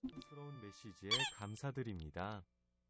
당신의 관심을 끌 수 있다는 것은 저에게 큰 영광입니다. 당신의 메시지는 저에게 큰... I don't know. I don't speak Korean. But hey, maybe the guy making this video for one reason or another doesn't want to speak. Sure, that's reasonable. But where things get strange is, well, the sheer amount of videos this guy has uploaded. Seriously, almost like every single day he uploads at least twice. It's very Nice. frequent, even for a vlogging channel. Like, really, how could Good you on have him. so much footage to upload every single day? Well, okay, that's a little strange, but not impossible. It could be that he's just editing his own stuff and releases them whenever possible. But then we get to the titles of the video themselves. Most of these titles seem nonsensical and are splashed with an English title followed by Korean text, but these titles are often pretty confusing. Taking this one for example, which translated it reads 988 Sego, big.love, Yup. letter yen pics with like 4 X's, resurrection, Canadian Rockies. I'll smoke what Lake, he's smoking. Happier Journey. Okay. What? So I get the 988 part. It's just the number of vlogs he's uploaded thus far. Sometimes it's out of order, but that's what it means. And the love letter, well, we'll get to that in a bit. But what is Yen Pix Resurrection and Sego? Is that the guy's name, or does that mean something? In fact, many of these titles relate to one another by two things or one. Either they're spiritual or Christian in nature, or they're love letters, which doesn't really correlate with the content of the videos, which is just a guy walking around and exploring Canada or driving around in his car in the Canadian wilds, as noted in the titles themselves. In fact, I was able to pinpoint exactly where in Canada this man had visited. When looking at 988, the man drives by a place called Crazy Creek Hot Pools Resort, which is found right here in Malacca, British Columbia. So yes, these vlogs do take place within Canada, and likely this man, whoever he is just recording his vacation, or possibly he lives in Canada and is just driving around. Again, while many of these things are weird, there's nothing really underlying that tells us that they're nefarious or even worth exploring further. Let's face it, with trillions of hours of content uploaded weekly on YouTube, there are bound to be some boomers who don't really know how to edit or upload or title stuff exactly like this. It's really not that freaky. It's just like looking at a fucking boomer's Facebook page. It's the sort of shit you see all the time. Well, I say that, but in that very same video, 988 as I call it, there are some things that I have neglected to mention. First is the text-to-speech after the Korean voice is done talking. 20th of May 2020, 8:01 a.m. What you eaten as your breakfast? Wish you can tell me before you go to bed. It's a love letter. In fact, the entire love letter can be found in the description of the video itself. And it reads like this. The 20th of May 2020, 8:01 a.m. What you eaten as your breakfast? Wish you can tell me before you go to bed. Today it is 520 Valentine's Day. Do you know what is that meaning? 520 means I love you. I hope we can have sweet start in this day. How about a heart-shaped fried egg with 2 bread as your breakfast first? Oh. You can always tell me what you want to eat and what you like to eat. Don. T worry. Every morning will be a different breakfast. Don't T worry. Here in XXX, a saying that if you want to get your man's heart, then get his stomach first. Will you like to be that man for me? I'm ready to catch your heart. You ready for you my delicious food and me? The 20th of May 2020, 8:08 a.m. Can I share some secret to you? Can I share our weekend? Now I am on my bed. Do you know here it is so cold. I need to have you in my life. Will you warm me up? I am serious to you. Don't dupe how much I can love you. I will show you my love over and over again. If you know that I truly love you, will you give me all your love? You are my everything. I will open up everything to you. If I know that I am loved by you, believe me, you will know my feelings through my passionate and sexy kiss. Will I get a reply from you? A kiss? Or a hug? Didn't have to do that to me. The 16th of September 2020.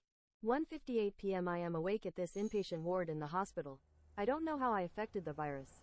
I just feel sick, have fever, suddenly cannot take a breath in some moment. Maybe my health is not good. COVID? Enough to protect myself from the virus. These days I think about life and death a lot. Have you think about that before? Life is short. I think I work too hard. I have not enjoyed my life so much. I have much regret for my life. I am afraid I will leave here. Try myself to keep on, but I am too weak. Did you have that feeling before? Feel the helpless? I try to hold my life, but it is too hard. If I leave, will you remember there is someone say these words to you?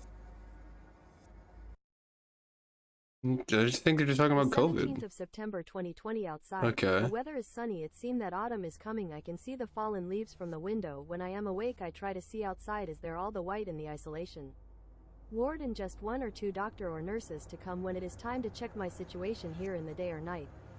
Can see someone cry or shout in the first 2 days. I am frightened about this hospital, but now I calm down. Life is crazy. No one will know what happened in the next moment till last week.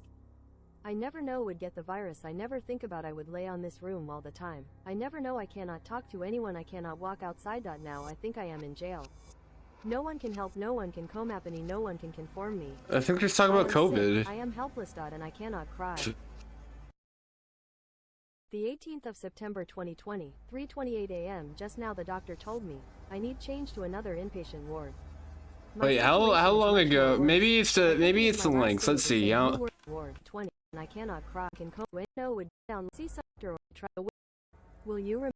Yeah, it's just the next 6th of September. it's across 2 days. Yeah. 28 a.m. Just now. I think they just got COVID. This is my Matt Pat game theory, or whoever the new host is. It is my last day. Stay here. I in another inpatient ward. I cannot have my phone or anything. I will close. Damn, I'm so lucky. If I can go out the ward. I recover, I will come back. But I am afraid I need say goodbye to you. You need be happy, and I hope you can have. So I get the prestige upgrades. What can I get? You need the better one to take good care. What's this? Million, billion, trillion, 500 trillion. I feel like it's gonna give me like 2 upgrades. September 2020, 1 a.m. I may not be the first woman in your life, but I want to be the last woman in your life. I know I am not the one who first Okay. made you feel loved, but I want to be the only one I who could makes get you feel loved a bit. to the core of your heart. I promise to treat you the way you want to be treated. I And feel give like you this the is a respect big you upgrade deserve. here. I promise to be always your lover and friend. I will pay attention and give you time. I love you. Dear Big, thank you so much for your letter. Thank you for giving me such a precious chance to know you. I will cherish this chance to communicate with you more as I am very interested in you. I'm serious to look for my lifelong partner here. How about you? Would you like to give me a permission to call you? As I feel talking on the phone will narrow our distance and make our hearts closer. I want to feel your breath, hear your voice and feel your heart race for me and mine for you. Now let me tell you something about myself. I am a quiet, romantic, loyal, optimistic, confident and considerate lady. Sometimes I am a little naughty. I hope one day can share my naughty ideas with you. I have a big dream that is one day I could hold my lover's hand to travel around the world. Would you like to hold my hand? I'm a traditional 4X lady. I love decent clothes. And in public, I can behave very properly. At home, I can create a warm and happy atmosphere. In the kitchen, I can cook delicious XXX cuisines. In the bedroom, you can experience a sexy, romantic, and hot lady. Are you my Mr. Right? Do you like XXX food? Would you like to marry a 4X characteristic lady to be your wife? Would you please tell me more about your work and life?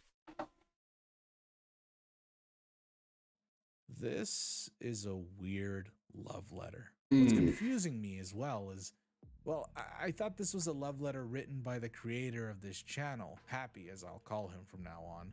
But then the narrative changed. It got darker when the person writing the letter revealed they had a virus and had been taken to the hospital. Yeah. Most likely they're talking about COVID-19, Yeah. and it seems that their symptoms keep worsening to a point where they now write as if they're about to die, but then it suddenly changes. Now, the person writing is more flirtatious and seems to be more loving, as if nothing happened.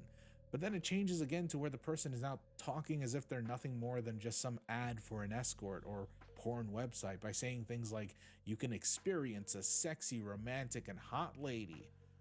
Multiple times throughout this one letter, it felt like it was written by 3 or more different people, and keeping in mind that this is a love letter seems to be a bit dark and sort of robotic.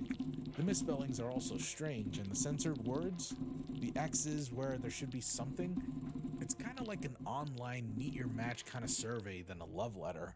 And at one point, I really thought that this was written by Happy himself, like he's writing himself a love letter or to someone else, which I think makes sense. Why?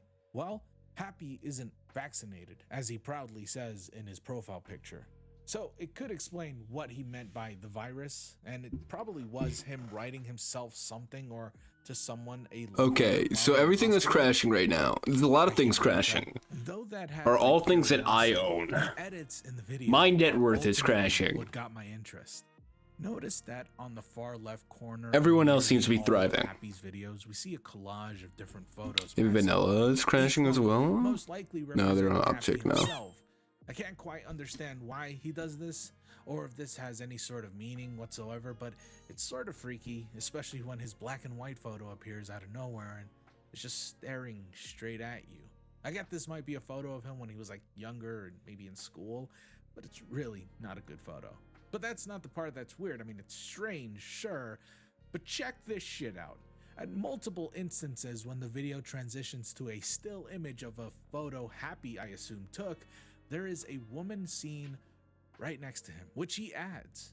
It's a tiny, minuscule cropped photo, and it's extremely hard to see or even identify, but it's there and pops up if you look really closely. This happens frequently in 988 and doesn't really happen in other videos, though there are thousands and I haven't really explored all of them, so it could have happened multiple times. But with this one video I found, I mean, it happens so frequently in the following timestamps. 3:02, a woman appears next to Happy's photo, seemingly wearing a red dress and looking at the camera. 4:45, the photo of a woman's head appears next to Happy, again, probably a different woman, and to me, kind of looks like a mannequin.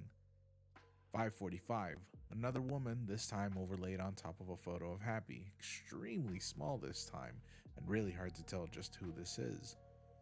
648, this one is the hardest to see, and she's incredibly small, but pops in on top of this photo of Happy. I really can't discern what this photo even is, really. 745, a woman appears on top of Happy's hat. This one is extremely small, just like the others, and I think they're actually getting smaller. 822, this time 2 women appear next to the photos of Happy, possibly the same woman, honestly, but still weird as to why there's 2 pictures of the same woman. After this, Happy does this transition from video to still image one last time, just after the love letter is done being read. It's a photo of a lake, much like the others, but this time it's tilted, and the, I guess, romantic music that was playing in the background is now suddenly replaced with Beethoven's Moonlit Sonata.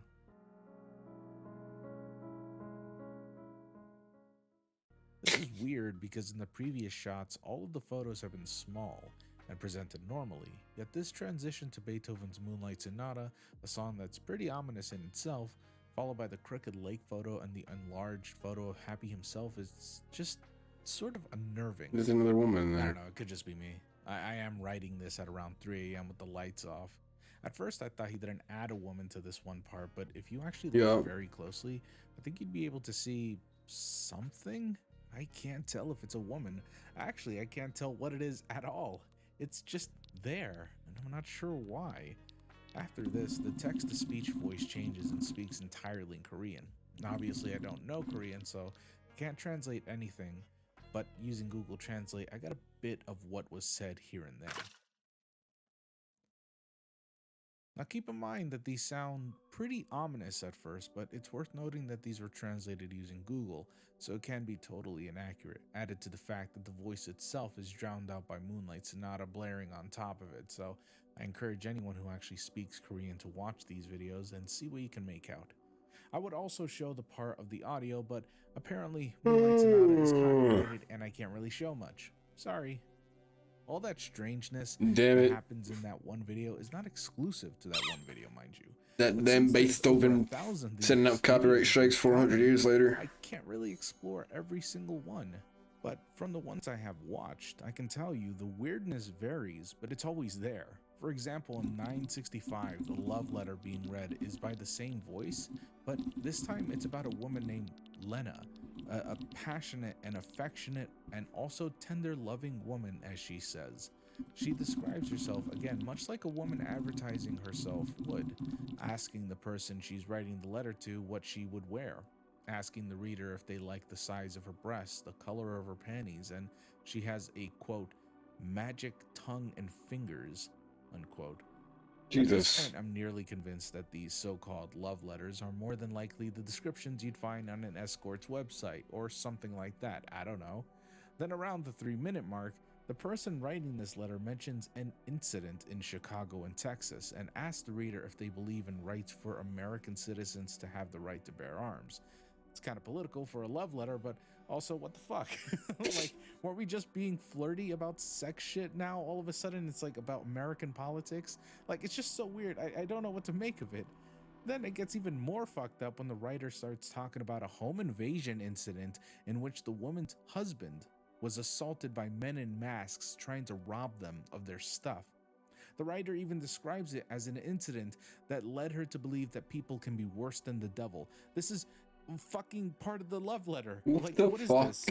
I figured this would probably mean that my original theory of Happy writing his own love letters to be true, but why would he add this weird dark detail into his love letter fantasy? Is he writing some sort of grandeur story to make it seem more fantastical than it really is? Because seriously, where are these women coming from? Better yet, where is he getting these so-called letters? Is he talking to these people? Is he just finding random stuff online?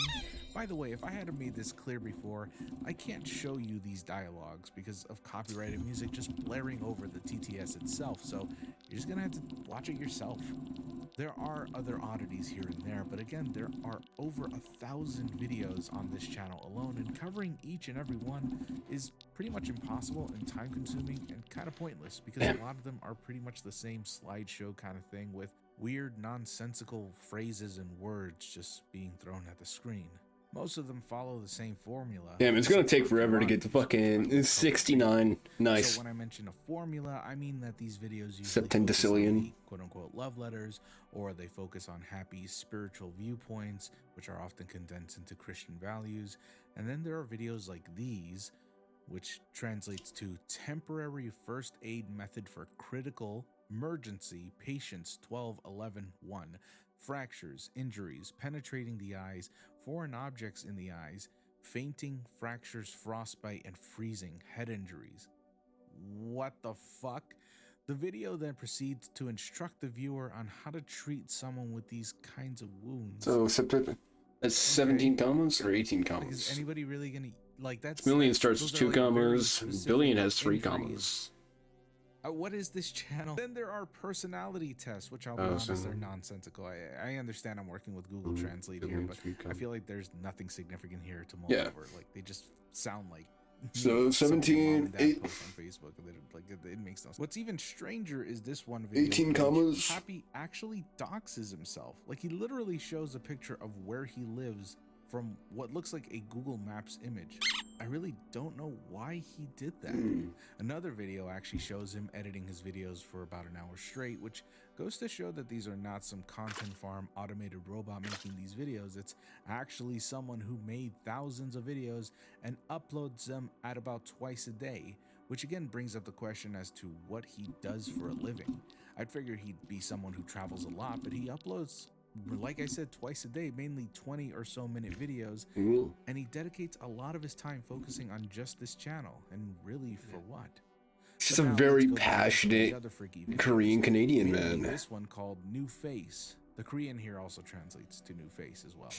And it's just a slideshow of this one woman with Happy's photos. Now, I figured that maybe this was someone Happy knew, maybe his wife, maybe his daughter.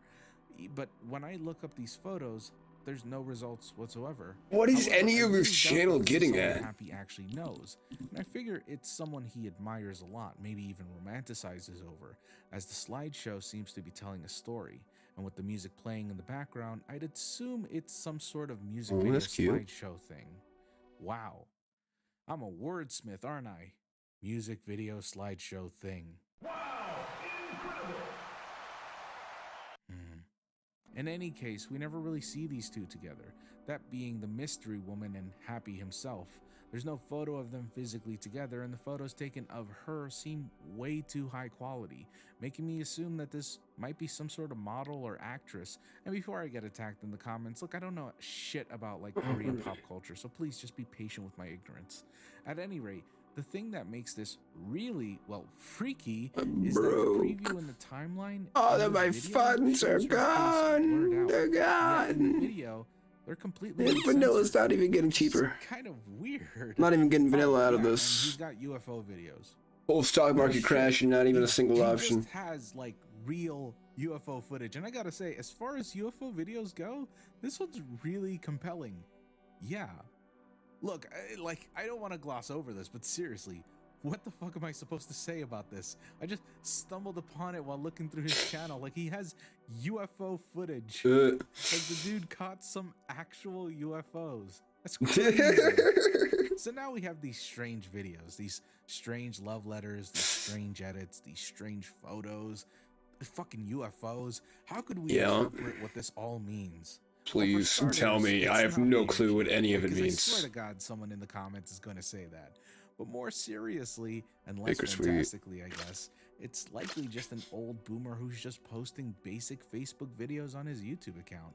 There's really nothing to suggest he's dangerous to anyone, but it's likely he might be a lonely You guy built that looking up for love, so long, some man. sort of attention.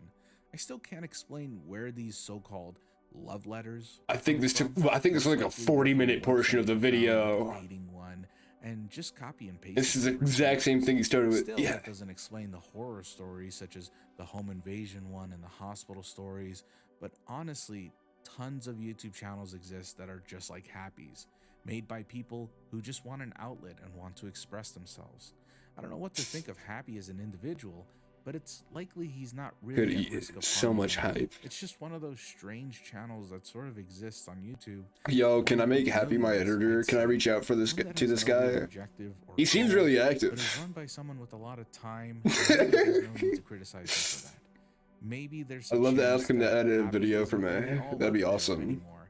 But hey, if he's not hurting anyone and he just wants to express himself, Just go up to you know, honestly, he doesn't even get that many views. So 50, 60-year-old Korean man just being like, "Please, sir, have you heard of Cookie Clicker? It's a really funny pog game." I must have seen hundreds of ARGs in online horror, Lacey. but every now and again I find something that reminds me of why I love online horror in general. I'm not exaggerating when I say that I am incredibly Sweet. excited to show you Lacey's wardrobe. Well, holy shit, that sounds like a Vanilla. reverse. Lacey's wardrobe is a quote-unquote lost Flash game from the 2000s that's about a girl named Lacey. She's got a busy day, and it's up to players like you to figure out what she's got to wear. I think I found this in an itch.io session. At any rate, it's pretty emblematic. I of think I Flash remember games back playing in the day this. that involved, well, I'm dressing not your sure if it favorite was on characters recording in or cute on clothing. stream. You know the ones?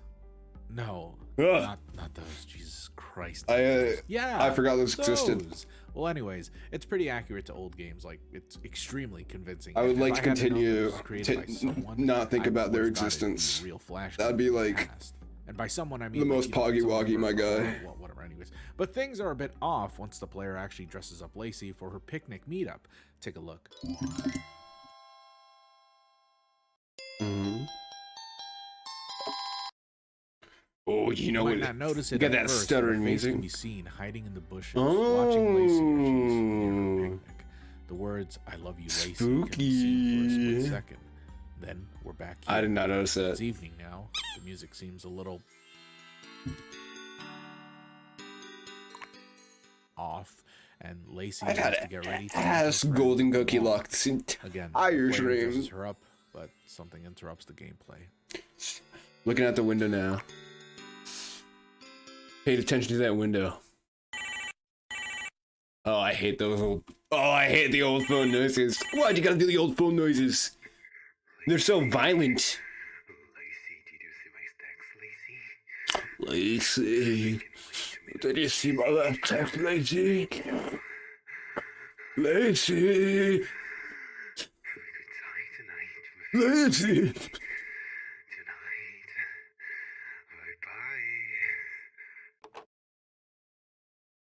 I just got a text that I could have not had a more perfect timing with my phone notification. What's up? Okay. Oh yeah, I knew it. The window. The window was always in play here. After dressing up Lacey, we see her go to the mall. The window was But always in after play what we here. have just heard and seen, we know things aren't going to be normal when we get back home. It's just my phone charged. Now things are My phone getting hit at intense. 100%. They get even more intense after this. Now I do want to stress that this little video is possibly one of the best horror. Oh yeah, we got the door knocking audio. Far.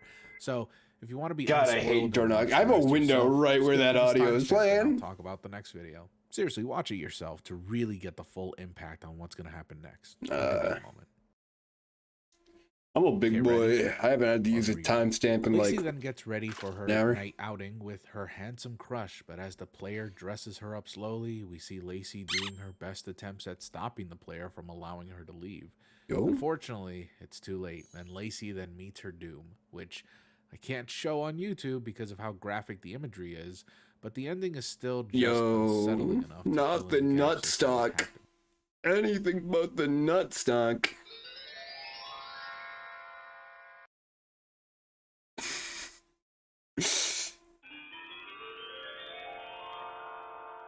Did you touch my pookie wookie bear? Ida remains because damn. Ugh. Okay. Sorry, did I say fill in the gaps? More like flat out tells you what happens. Then we're back at the start. Yeah, so this video alone, y'all, this fucking video rejuvenated my love for the online horror medium. I mean, seriously, I've seen it all and I've Really? made fun of it all on my streams. But this is the first time in Okay. a long time that something actually scared Slay. me. Not only that, but just shocked me. It did everything right. It designed itself perfectly. The art, the setting, the sound effects, the gameplay. I mean, it was all done beautifully. And while you can argue that the art inspirations are both here and there, it can't be denied that amongst the sea of ARGs and analog horrors, this one stands out beautifully. Can I get $10 million using buying only nut? It's not even close. As far as I can tell, anyways. Most likely just a small little mini horror series. Probably could. It would just take fucking a year. There, as Lacey has yet another misadventure, one where she tries to run her own restaurant.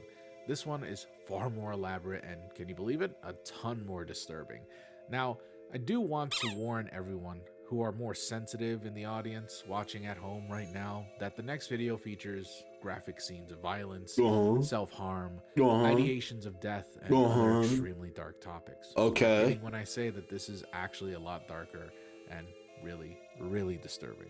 So, if you're not comfortable with that, then I suggest clicking this timestamp to avoid all of that and get to the main discussion. They'll be the timestamps have nothing to do with the video now. Themes are at the main story. If I click the timestamp, it brings me to a complete other option, like to the beginning of the video. That I'd still have to mention it. Fix your timestamps, man. Lacey's Diner, featuring, of course, Lacey. But this time around, the player now has a name. Char887, and in this video they tell the audience that they thought was freaky. Much like the previous game, the video it's very convincing and passing off as a flash game. Even the editing itself is very reminiscent to late 2000s and early 2010s YouTube style of editing. The narrator explains that though the game seems normal, things seem to be a bit strange once the timer runs out. Now again, I can't stress enough that the videos are wonderfully made and honestly really refreshing in terms of takes on online horror. This was a waste of a watching these videos harvest. before you watch me spoil all the horror stuff. But hey, if you don't want to do that, that's fine. I just personally think you do yourself a favor by watching the video. What does this give me? Anyways, let's continue. Okay. As the timer runs out, we see this. 30 quad.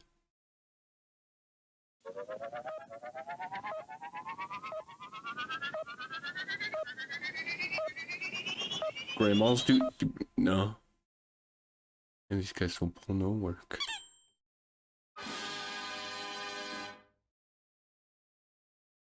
Now, nothing too terrible, sure, and the game continues as normal, demonstrated by the player. But what happens if we actually let the timer run all the way down? I have 3 hours of sleep. I can't fucking do this recording.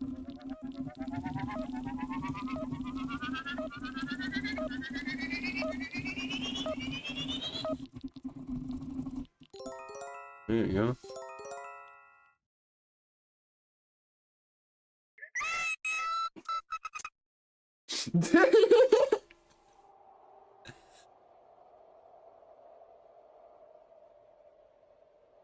You took too long, the customers left. The customers are gone, and Lacey is seen back at home, screaming, calling herself names, or perhaps is being called names by someone else. The photo at a glance isn't really all that scary. If anything, it's very, well, edgy, a little try-hard, if I were to be completely honest. But looking at the background itself, well, it almost seems like a real crime photo as blood is splattered all over the walls. Didn't notice it. Is at such a low quality, it almost seems like it was taken by someone who had just caught the scene of a violent crime as it happened. June 29th, 2006. That's the date captured on the bottom right. Don't know if this is relevant yet, Spooky. but it does give us a timestamp as to when this whole thing took down.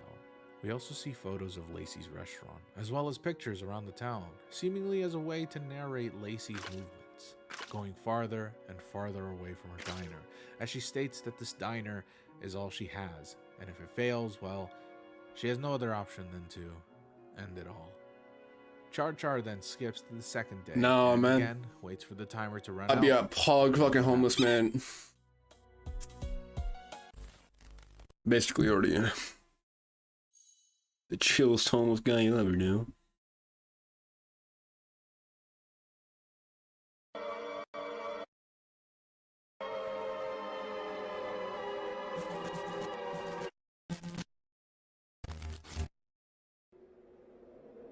Nah.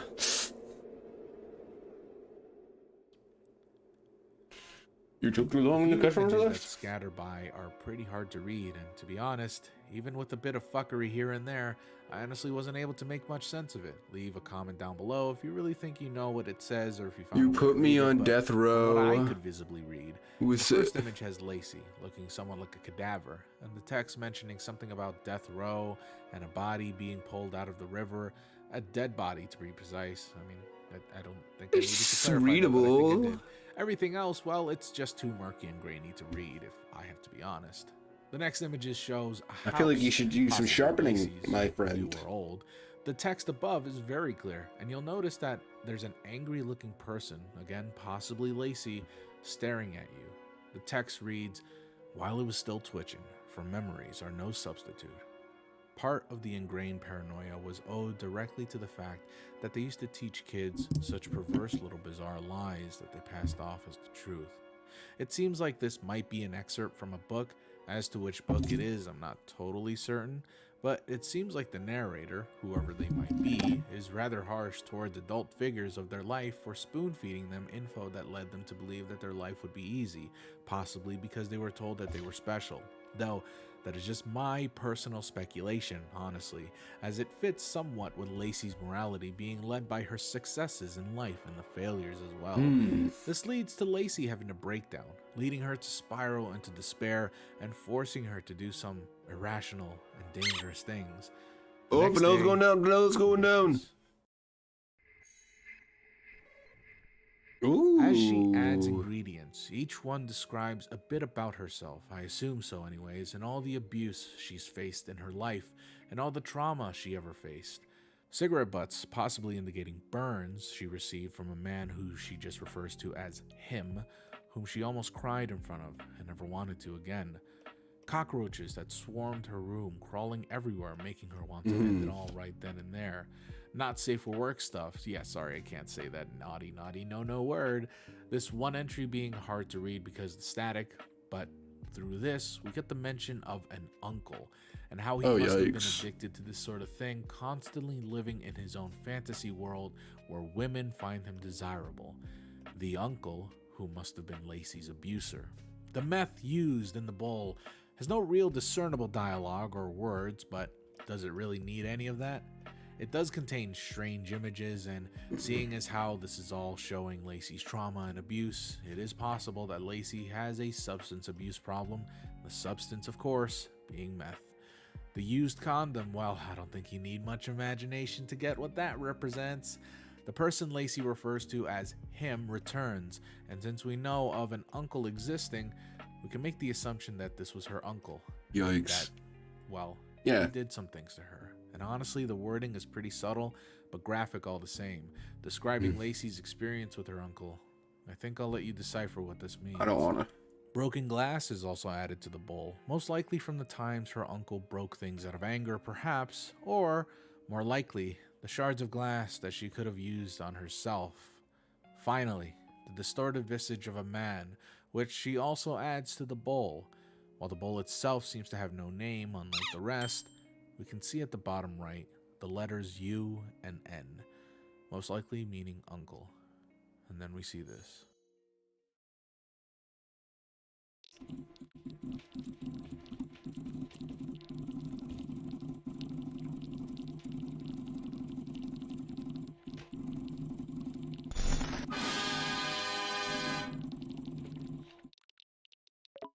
And so comes to the next part, serving the dish to the customers, and, well, here's what happens.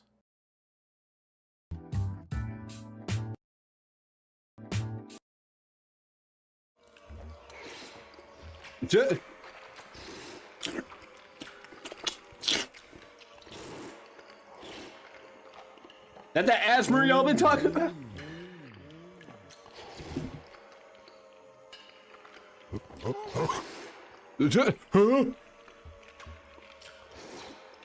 Baker's sweet. It's all Baker's sweet.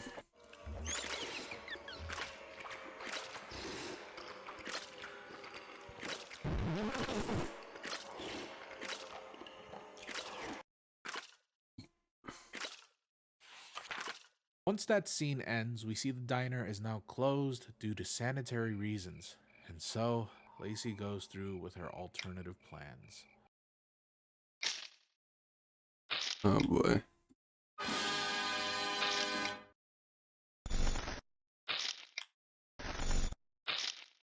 With this, the video ends as Char Char exclaims to the audience that they're trying to find more Lacey games and see if there's more to the story. There we go. What else these games made by Cyaniso Games holds within them. Sorry, I couldn't say that right. Cyaniso?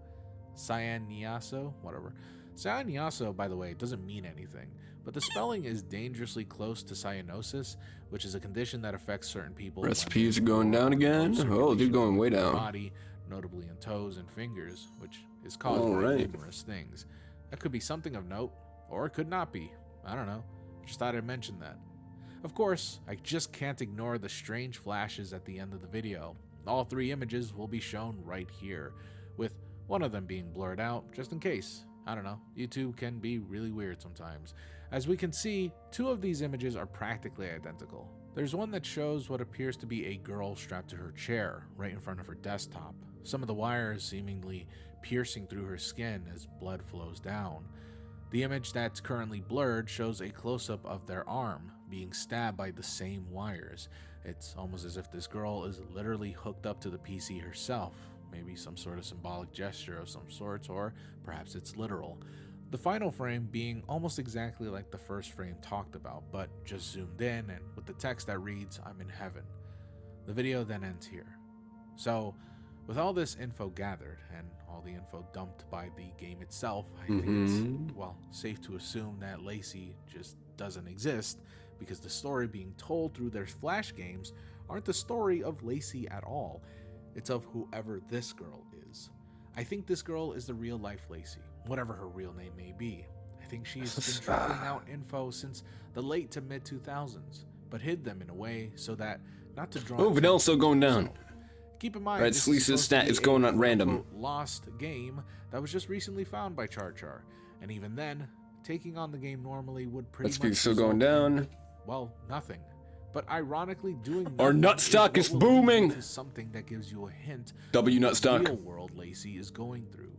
Though sadly, whoever this girl is, our cream stock is also doing well. Lacey is probably no longer around, because if these somebody remind me later, I need to focus on nut and cream. 2005, 2006.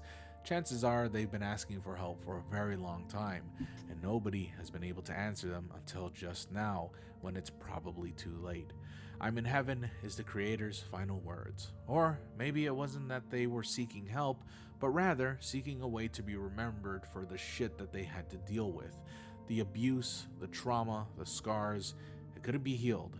So her only way was for her to show the world that she was someone who was worth a damn. Someone who made cutesy Flash games that portrayed her own life to whomever played the game. Sadly, this might be their very last message, and that is, of course, until we find the next game. So damn, that's heavy, and it does seem like the creator of this channel is working on newer Lacey videos, which is great, honestly. I think what's been shown here shows a lot of potential, and I honestly can't wait to see what happens next. Though, again, this might be a little too graphic for some people out there, and thankfully they already put up trigger warnings for anyone sensitive to these topics, which is very useful for anyone who doesn't really feel like they're in the mood for that sort of stuff. I understand when it comes to horror that deals with more graphic or hardcore subjects, people tend to get a bit cynical or perhaps find the stories insensitive.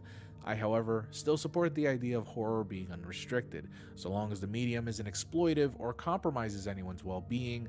I think anyone is allowed to talk about these sorts of subjects, heavy or not, and ultimately, it's up to you, the viewer, if it's worth your time. And so far, Lacey's series is definitely worth your time. Go subscribe to Ghost Tundra, give him some love in the comments, and get ready for what's coming next. Ruin! My cookies. People often get the wrong idea about me when it comes to my opinions on analog horror. I have, and probably always will, love analog horror. I love that so many people have rediscovered this sort of mockumentary style of horror that I grew up with, and are making their own versions of said horror with a new audience. However, analog horror is tricky to really nail down. Sometimes you just gotta ask yourself, what does the VHS filter really add? Like, this is cool and all, and well thought out, but does it need to be analog? When you really think about it, the answer is often no, it doesn't. And so analog horror has become this easy out for most people, a way to just make things instantly spooky because, well, old things are spooky, I guess. But the Faraway Logs finds a way to reincorporate that style and use it not as a crutch, but as an important way to move the narrative. Right off the bat, yes, this is based on Omori, and if you haven't played Omori, this is definitely going to have some heavy contextual spoilers, although I guess if you haven't played Omori, you probably wouldn't even get what most of the spoilers are, without the context, of course. Still, I would recommend playing the game if you're interested in it, and probably not watching the series, should you not want to get any spoilers whatsoever, though I think it's safe to watch it even if you don't know what Omori is, or if you are interested in playing Omori sometime in the future. Now, you might be wondering why I'm covering something that's just clearly a fan project and not something, I guess, original. Well, shut the fuck up, and I'll tell you. Faraway Logs fucking rocks! Note, I will be talking about Faraway Logs, and if you already know what Omori is and who the characters are, I will try my best not to spoil anything for the first-time players, though that might be unavailable. Despite it being based on an already existing IP, the way it respects the source material by not only copying its style but also emulating perfectly the horror elements of Omori is wonderful, as well as the fact that this was all made by one person. It's just so impressive. Not only that, but the VHS camera is also very well done. Like, I totally believe this was filmed by some kids who just got a camcorder. And the voice acting, while it may seem awkward at first, makes sense. This is through Basil's perspective, or Basil. This I don't know how to say Blender? that. I'm just going to say Basil. A shy kid who doesn't really know how to talk very well. Actually, not just Basil. Like, everyone sounds perfect, honestly. They all sound like kids and teens. It's very well done. But aside from the aesthetic being perfectly done, what is it about this series that really makes it stand out? Well, if you already know what makes Omori scary, then you already know what lies underneath the dark side of these videos. And if you don't, well, don't worry. There's plenty of opportunities for you to find out just by watching these videos. The first two videos are normal as normal can be. Basil introducing the world to his friends, Sunny and Aubrey, as the trio walks down the neighborhood. Nothing too special happens here. The date is something to take note of, but only if you're really an Omori fan, you already know the lore. I'm sorry, I know I'm being vague, by the way. I really don't want to spoil anything for Only anyone we who hasn't fans get this played one. Omori. Either way, if you're in the know, you're in the know. The third video, Tour, Literally. is of note for a couple of reasons, but mainly because of how perfect it replicates the home from the game. It honestly kind of surprises me how well done My it is, and wizard it shows the skills amount of have love been and care completed. the creator has put into the project. I don't know, something I wanted to point out and just give a little respect to. Also, I can't Respect help but my laugh wizard at the moments skills. the video cuts off, because dude, like, every kid who had a camcorder just sucked ass at pressing the record button.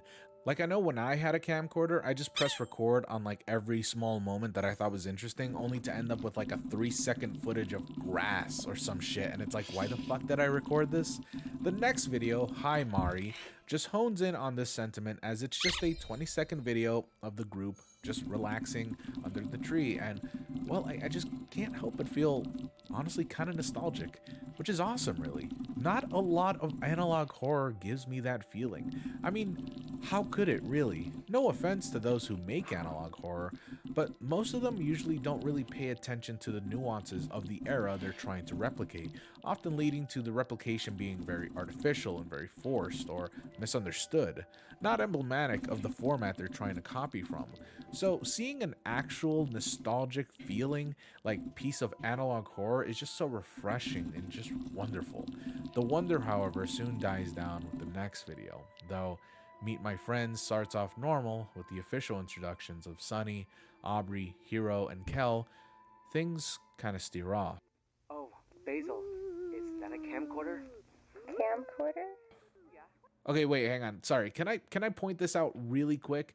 The audio is fucking peak. Like, seriously, this part where Hiro is far away and his voice Non-cream is are just, doing like, well. barely audible. Like, oh my god, I don't know Vanilla what it is. going Like, down. the attention to detail, it just makes me... Crispy's also going down. Anyway, at the last frame of this video, we see faded letters. A string of letters that, when added to the YouTube URL, leads us to this. Ooh. The description reads, "Everything is going to be okay." Now, I wonder what that could mean. With this being revealed, the next video, Unfinished Treehouse, shows Basil exploring, well, the treehouse. Things escalate a bit as there's periodic flashes of text that appear on Can't tell if screen it's every now and in again, fucking Blender or but not. we'll look at that later. As Basil goes down and walks with Sunny, they talk about Dorian Gray. I'd assume the portrait of Dorian Gray, and I swear to God I'm having a Mandela catalog effect or something, because I really could have sworn the book was called The Portrait of Dorian Gray, not The Picture of Dorian Gray. See, it's a Mandela Anyways, catalog if you read event. Dorian Gray, you probably already know that there's a bit of symbolism with this reference in itself, but if you don't, essentially it's a book about a beautiful man named Dorian Gray who sells his soul in order to stay young and beautiful forever, and place for his soul a painting of himself drawn by his friend and admirer for his beauty, Basil Hallward, ages instead of him. All while Dorian Gray lives out his life hedonistically, the painting changes and warps according to Dorian Gray's sins and reflects his true ugliness.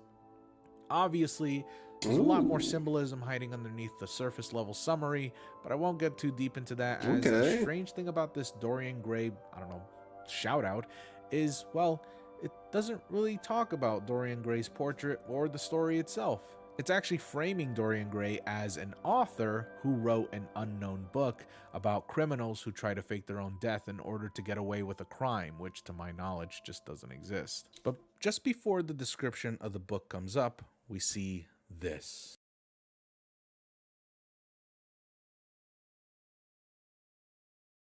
Ooh.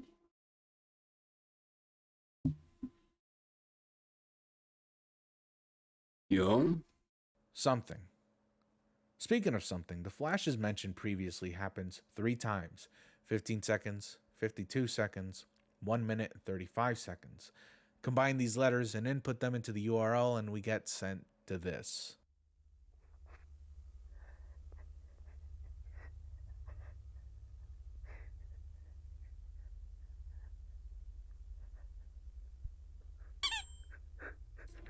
Squeak. Something.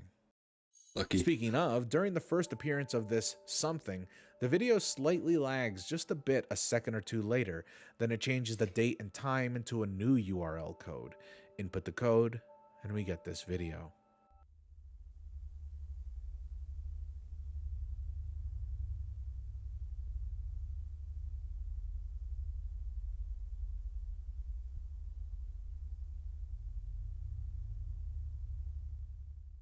It's hard to see, but you can see it if you brighten up the image a bit. There in the darkness, you can see something standing before you.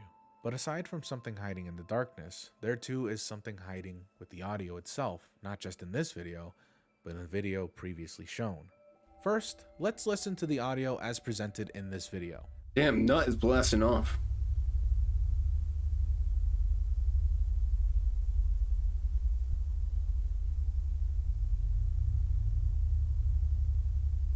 What we like to see.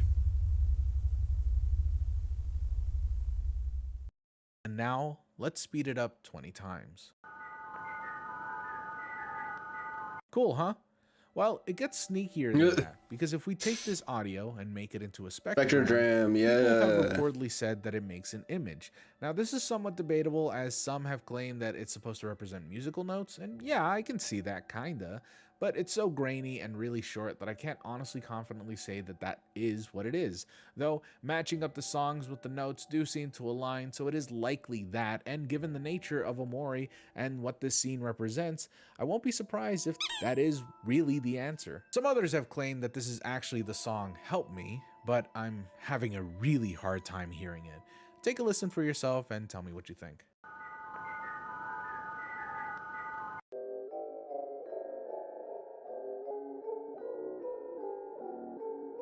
But with all that being said, that ultimately takes us to the end of Faraway Logs, at least for now. There's some updates that have yet to make their way into the video series as of right now that you can see on Jake's community tab, but as to when they'll be uploaded again or when they feel like uploading is up in the air, and honestly, they should just take their time. So again, I highly recommend watching the series for yourself and to subscribe to Jake, as I honestly think this series is going to be amazing. I mean, it already is, but I'm excited to see what comes next. As for Omori, the video game, again, it's totally up to you as to whether or not you want to play the game. I certainly think the story was phenomenal and totally worth it, But if you wanted to get into this series, then it's definitely kind of mandatory. But if you want to go in blind, well, I think you can definitely do that. It's gonna take you into a roller coaster you probably never expected, but hey, it's still a roller coaster, right? Still, much of the spoilery and obvious stuff is most likely going to be discussed in the comments, so I highly advise staying away from that if you don't want to be spoiled early. Whatever comes next for these two content Oh creators man, no, is it's just ultimately up to them. blasted. But whatever may come of their work, I'll be sure to keep up with them till the end. And I hope you do too.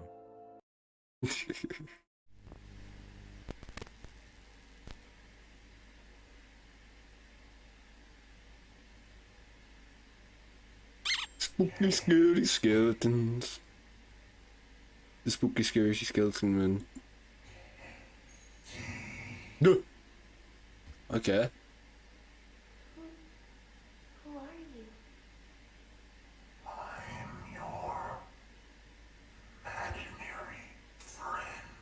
Greylock. Starting off with some classic analog horror content, Greylock is currently one of the creepiest analog horror out there with some genuinely interesting lore and fascinating visuals.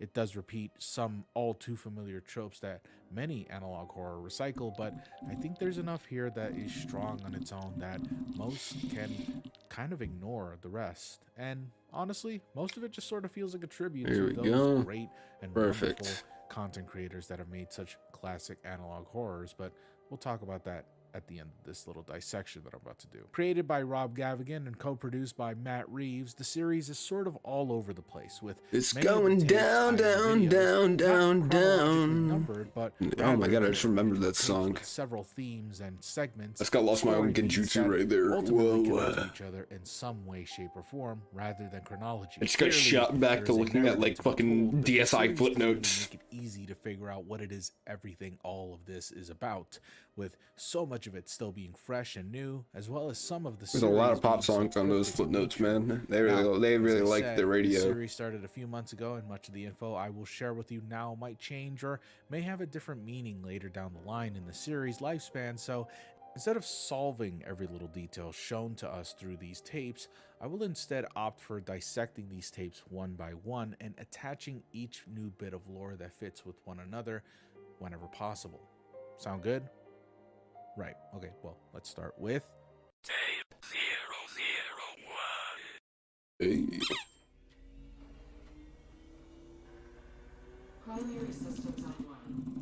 someone is hacking into a laboratory. Security cams are active and capture this activity, but finds nothing.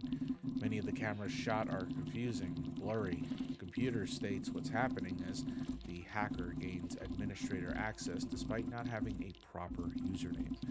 Data from this lab is getting extracted, and at the end, the logo There of we go. Semiodyne USA is shown. Even after watching all these videos, it's currently unclear if this means that data was extracted to Semiodyne, or if it was extracted from Semiodyne. Either way, not much can really be gathered from this one tape, although it sets up pretty much the premise of where these tapes came from, this one lab that we're pretty much stealing the information from. So all the tapes you see from now on are just confidential tapes that have been released by a whistleblower. Who the whistleblower is currently unknown. But from that, we move on to Tape 002. When men pursue evil, it is evil that they will find. Mark my words. This tape features dashcam footage that leads us all the way into a dark forest. The radio's playing a sermon, talking about how man should stray away from the devil's temptation. A man holding a camera is seen traveling Bible. deep into the woods. He spots blood in the snow. Suddenly the camera warps into what seems like a Bible new is reality. spooky. The blood leads to a tree. All the while we hear an almost inaudible voice speaking to us.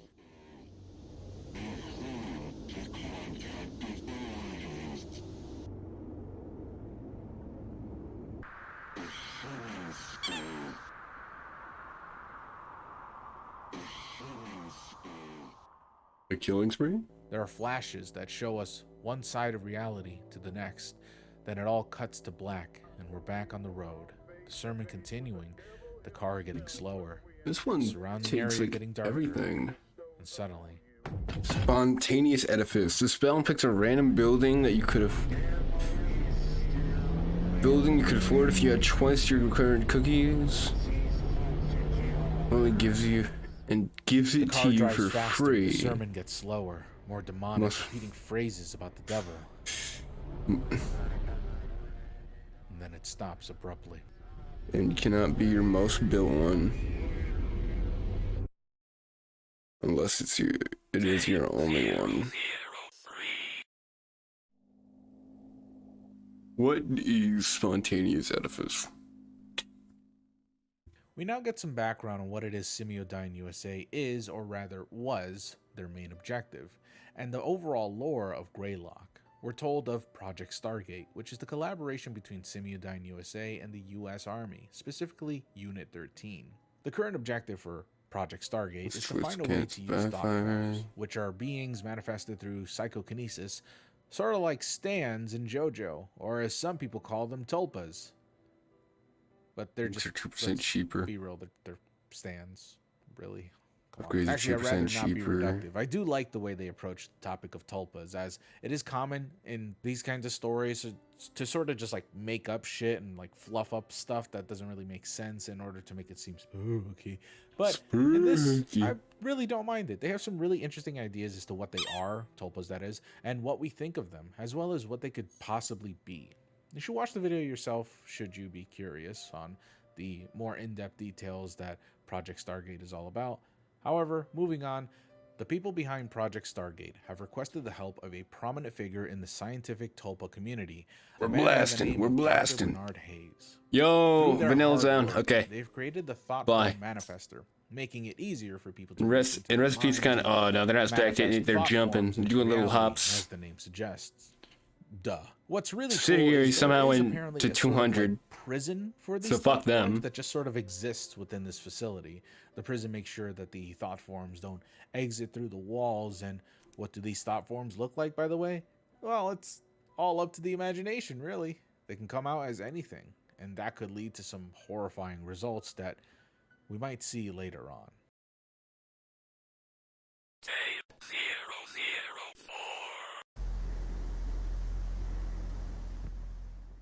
This tape is particularly sinister for many reasons, but without the right context, we can't really understand what's happening here. Though the context won't be given until a bit later, we can at least analyze what's happening here. Someone, possibly a group of people, wait outside someone else's home. They stalk around, checking inside until they successfully infiltrate the home. And then this happens.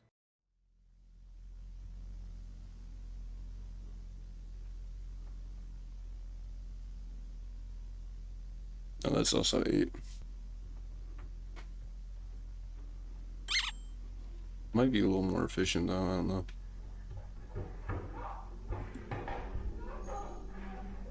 Oh boy. At least we know this audio for 100% is performative.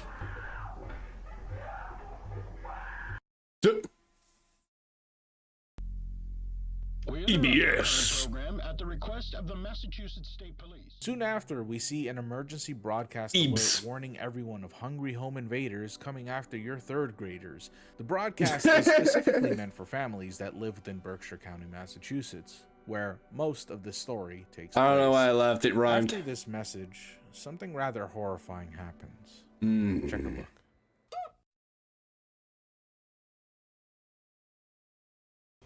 Jump scare warning. Okay. Gonna peek from the side. It's gonna look behind him. It's gonna come like running. We got screams. Yeah.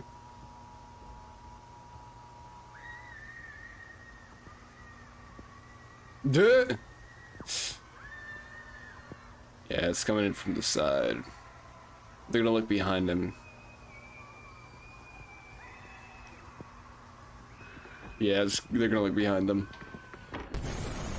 Oh, it's a glove.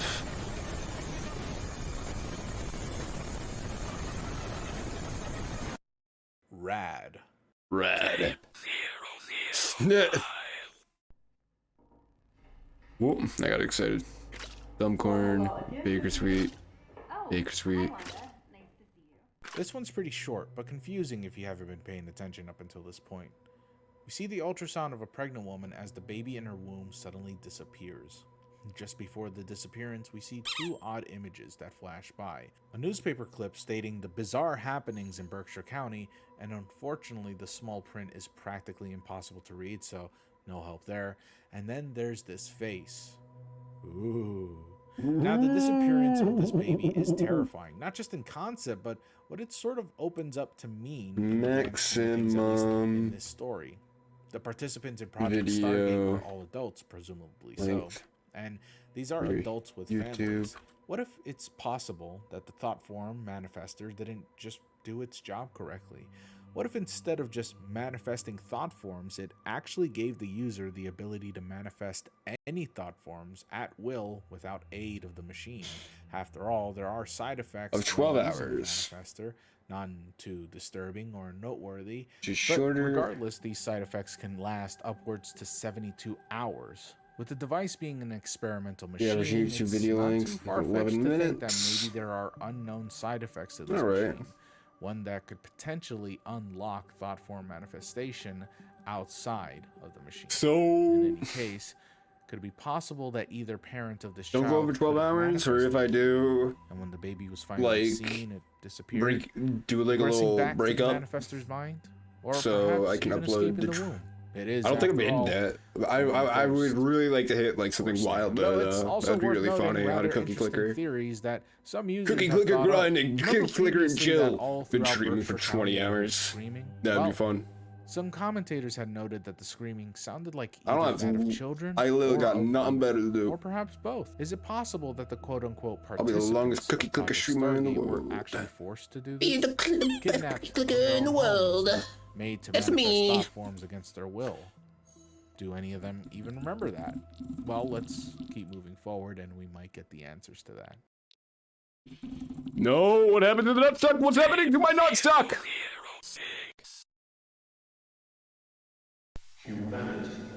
How fucking dare you? At least Cream is looking decent. Starting off right out of the bat with a Jam rather went evil-sounding down. symposium by Dr. Bernard T. Hayes, we learn just how ambitious he is about his experiments and research. It goes Recipes back to the theme of stagnate this whole again, but shebang, they're leaping the up. theme of They're doing humans little poking hops. at the lion's den for more, leading ourselves to self-destruction in the pursuit of knowledge and godlyhood. And this is when things get really fucking interesting. Welcome to Semiodyne USA's virtual message assistant for user. Project Director, Frank Porter. We find the director of this project is Frank Porter, a name I don't think has been brought up previously, but it's a name being used now to play back some messages received by Paul Morelli, a miner from the Morelli Construction and Mining Company. Now, Oh, a by literal use, miner. I mean the person who is accessing these files is not Frank Porter, but rather using his name and credentials in order to obtain this Alright, otherwise so we're set confidential up. information. I know this because when the machine asks for the password, this is immediately bypassed via permission given by what the machine thinks is the system's administrator. Welcome back, user.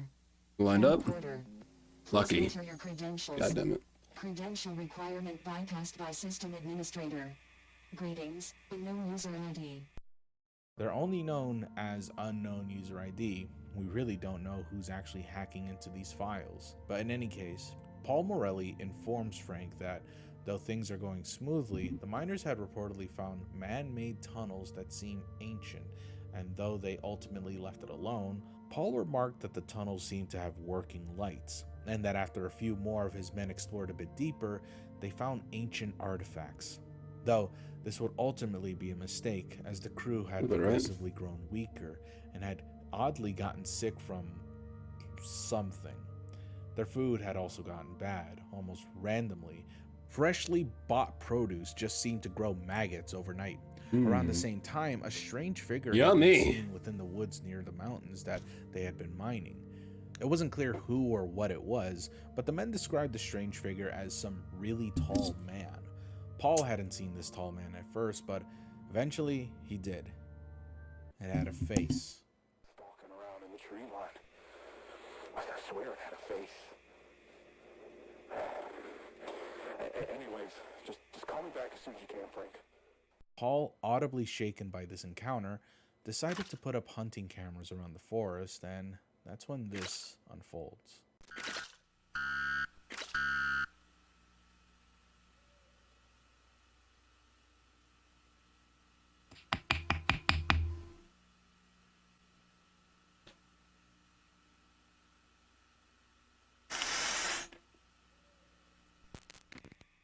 Damn. After this, Frank makes one final audible call. We do know that Listen, they did think that I know tulpas can be just like Project light Stick, and I stuff got like stuff that. for you to check it out, but if you don't want spoilers as to what happens at the end of this tape and experience it on your own, then skip to this timestamp. Otherwise, I'm about to show you one of the coolest and spookiest fucking sequences I've seen in an analog horror in a long time. So please, check it out if you want. Otherwise, sit back and enjoy the last few moments of this video. I feel like it. Frenzy. Figure out what's down there. I think whatever's down there could help my crew, but most of all, I feel like something really bad could happen if I don't go down. I'm going down. These are great noises.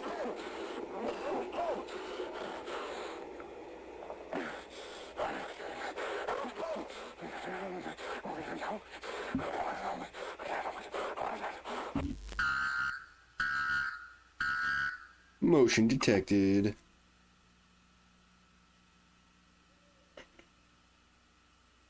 Just some dude Scooby-Dooing through the woods. Ooh. Ooh. Fancy. We got some fancy effects going on there. March 30th, time unavailable. Looks like they involve something like physically translucent being held in front of the lens.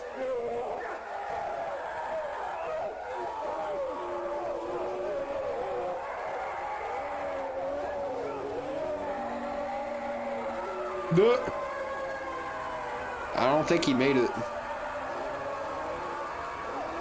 I don't think bro made it. Either that or he turned British all of a sudden. The average British man. This is the end of your messages. Rad. Red. Okay, am I gonna get lucky? Am I gonna get lucky fucked again?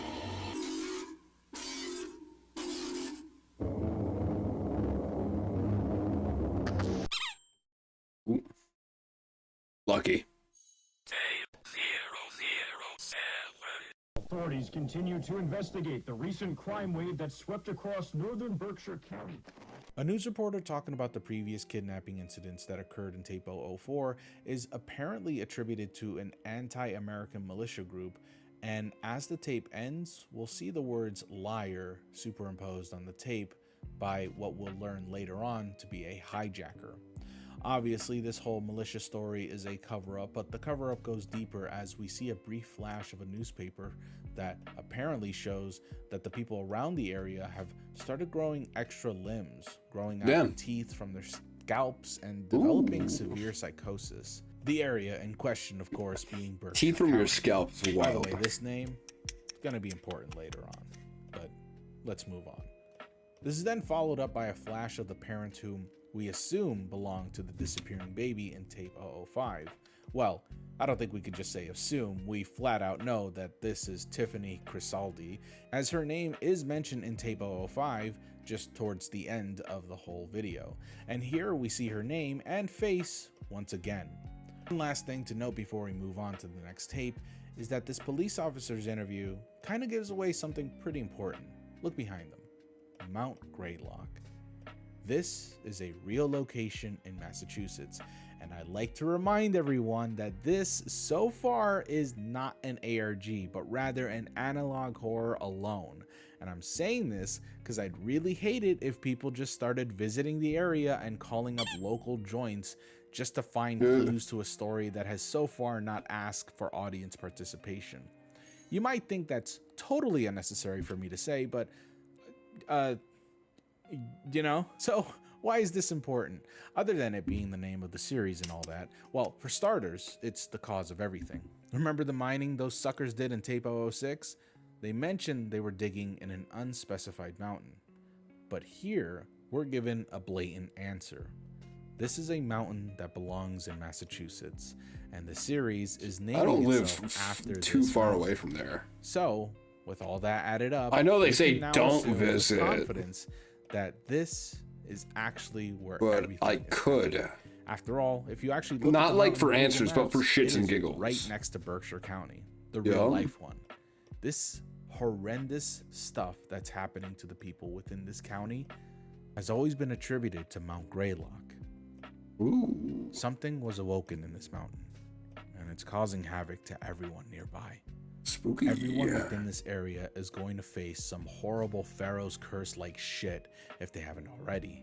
After all, this story happens in the late 80s, maybe even sometime in the early 90s. And I say this because we really don't know how much of the Greylock incident has been Trying to covered flatten up out the and card. for how long. We don't even know how much of Berkshire We has got been that pretty affected quick. by this. We just know that there That's are for little some one still. horrible mutations and strange paranormal events happening around the area.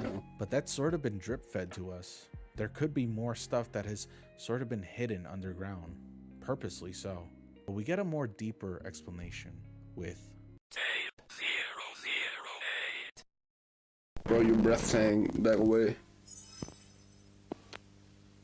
Well, that broadcast went completely tits up, didn't it? The tape starts off with the Damn, previous nut tape and off, cream went down. showing us the broadcast network executives My arguing nutstock! on how the channel had been hijacked, acknowledging the end of tape 007 Honey's going up. and trying to understand what happened. Don, the host of his own show, Don Right Tonight, could not be contacted. Egg is With doing this its in mind, thing. Liam Hollander, one of the execs, then goes looking for him at his own home. We'll get to that in a moment. Afterwards, we get a personal log created by Arnold Eugene Rivers, an anthropologist and archaeologist hired by the seedy figures behind Project Stargate, which he Damn, I refers did not the expect to have the glowing Greylock problem Project, here. confusingly enough, but that's probably because the Greylock Project is more about the Alright. mining and We're excavation getting pretty close instead here. of the Tulpa stuff that Yup. Project Stargate is more focused Exposure on. lock. Though, don't be Oh. fooled. These two are connected with And each now other. it does. He Yeah, there we go. largely notes the strange I just gotta get a artifacts little and up close various and other personal ancient real items quick. found within Greylock's mines and tunnels, all of which come from several different cultures and religions, stemming from Mesoamerican to Paleo-American, to even much farther cultures such as Egyptian, Viking, Spanish, etc. Walk Those like cultures an and more Egyptian. who have some sort of artifact within these tunnels are mentioned, though why they're there or what this means is largely unknown. But Arnold hypothesizes that all these items were given to this mountain, this deep into this mountain, as Wait, how long did it take for a Bakeberry seed? we then briefly see more of WRAV's programming. The show that was on briefly was called Cosmic Mysteries, which Okay, at this Dragon point is giving Harvest. us a brief lesson on how the Earth and the Moon. Give were me born. something. Not much can be said here. Give me except something I for can this combo off of brief here. Staticky part kind of looks like, I don't know. I don't even care if it's just frenzy. No. But if that But if the really third is one's a lucky. face, then Oh, I'm gonna be this so whole little pissed. history lesson on how the moon and Earth kind of collided and created each other is probably hinting at what exactly is happening here in this story. But for now, we'll be moving on from this, mainly because I don't have any evidence moving forward from what I've seen that sort of connects these two together. But from there on, we hear a disturbing phone call made by Liam Hollander, where he had found his coworker Don Wright at his own home. Hill Road in Adams, number 491. 491 Parker Hill Road, is that right? Yes. Okay, can you tell me, is anybody hurt? Liam, are you still with me? Yes, sorry. Is anybody hurt?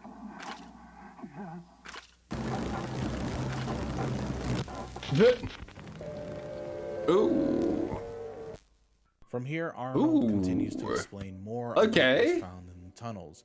all the Okay. strange oddities of the tunnels themselves. I really like that. Actually, I actually really like that. History. That sequence right there, Something in this mountain. where it something starts that off as like kind of a fear. goofy edit, and then you get another What? angle of it, and it's Arnold definitely way feels like there clearer. is something Ooh. there, and it's beginning to Ooh. gnaw at his mind.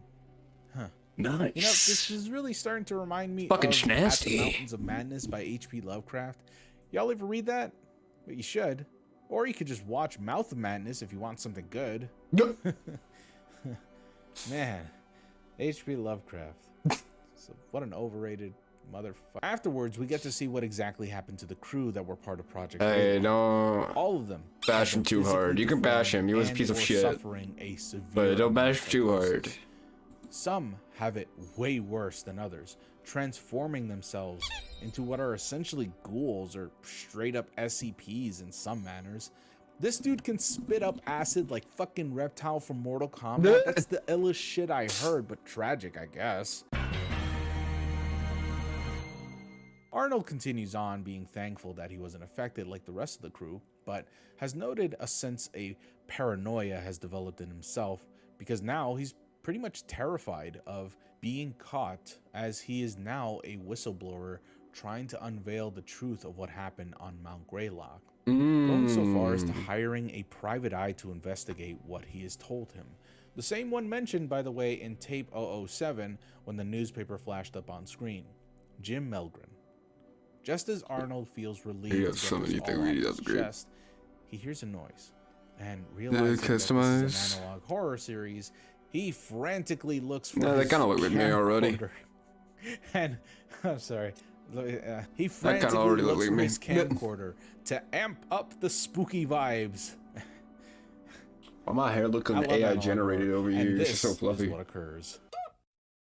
Look like I'm from Bad Bean Game.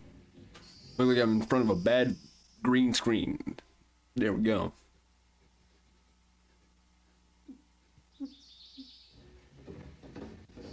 Oh, I remember this clip. This clip is fucking everywhere. It's like a little something like this. Yeah.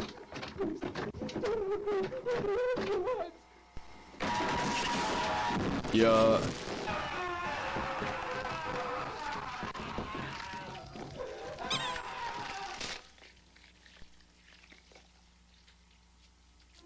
Juicy.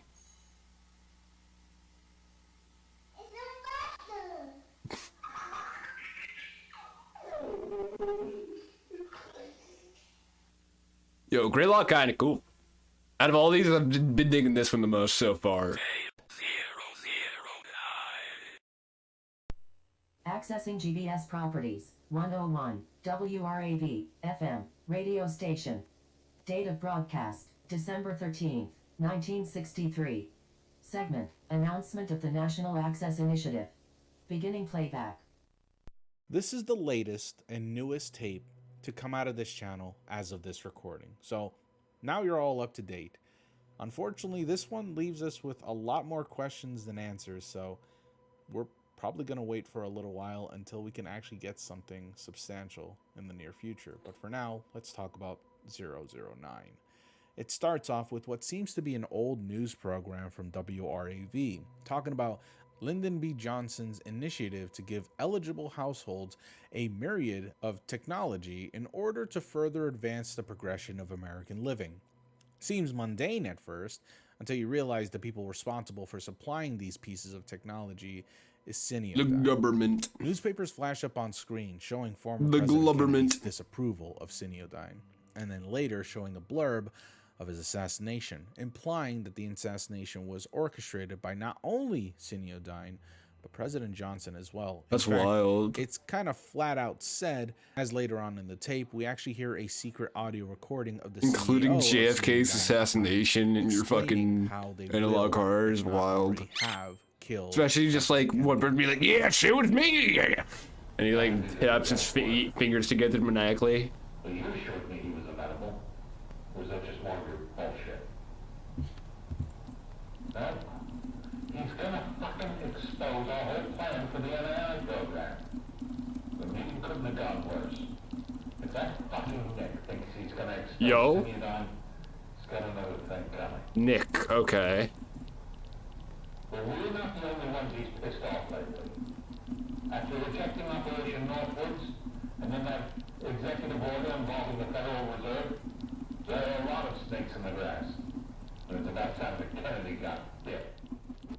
It's made clear through the flashing surveillance footage that this whole setup of giving Americans technology in order to advance the progression of future living, whatever, is sort of bullshit, and it's honestly just made to spy on American households.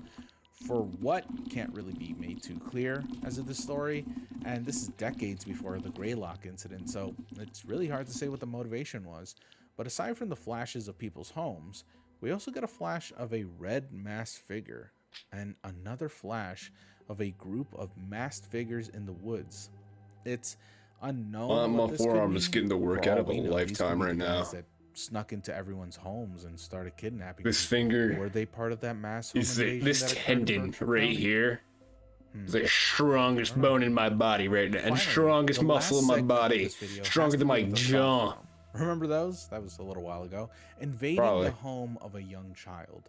The young child in question being Katie. It doesn't seem like she's anyone noteworthy as of right now, but Katie does confirm that, yes, even children were involved in Unit 13, aka Project Stargate.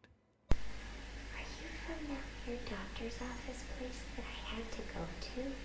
Now, this whole segment is actually beautifully done and well executed. I'm not even going to show it. I want y'all to Damn, actually cream and experience it nut on your went own. down Anyways, The drastically. tape ends with a phone ringing, and well, And Honey's just kind of like doing their that's all thing. we have for now. Everybody else is down, There is man. a lot to unpack with all. And of these all the videos. stock options And I don't have are honestly, I omitted eating. some details and some Ooh. other visual stuff. White chocolate drop I'd off. rather you guys experience on your own. The community is Recipes still very going young, up. and I Yeah. honestly think the funnest part about, is that even a word, funnest? I think the funnier You know, part I'm going about down. exploring My these worth kinds is of going analog down. You're so horrors right, is, bestie. well, the community. So it would Baker be nice wheat. if everyone Baker gave it a wheat, shot. Baker wheat. You watched it on your Baker own, wheat. come up with your own theories, Paper and beat. make a comment on what you think happened. Paper in those beat. videos and what it all could mean at the end. But this series Give is me still going the on. Nigel So many Thornberry. things are probably left in the shadows. Or I will be still. very, very And scornberry. honestly, I'm just excited to see what happens next. This has become Oh, they're kissing. genuinely one of my favorite analog horror series in a long, long time. Now, I feel like I've said that in the past about a few other things that I've recently covered, but I'm gonna be real here. It's been a good fucking year for online horror content. Seriously. But Greylock isn't like any other series I've seen. Well, actually, that's not true. It's like a lot of other series I've seen, but I can see that it's done on purpose, and almost as if it's a love letter to analog horror as a whole. I mean, seriously, there's so much effort and love put into it. I can really see where they took inspiration with every single one of these videos. You can tell that this was made by massive fans of not only analog horror, but a fan of online horror culture in general.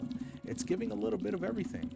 It's got clear inspirations from Local 58 to Marble Hornets, Gemini Home Entertainment, Mandela Catalog, Monument Mythos, SCPs, even stuff like Skinwalkers. Like, this has so many shades of inspirations from so many other projects, but it doesn't feel tacked on or lazily added as it sometimes feels with other projects that are also inspired by analog horrors that are super popular. I mean, it kind of makes sense. This is made by Rob Gavigan.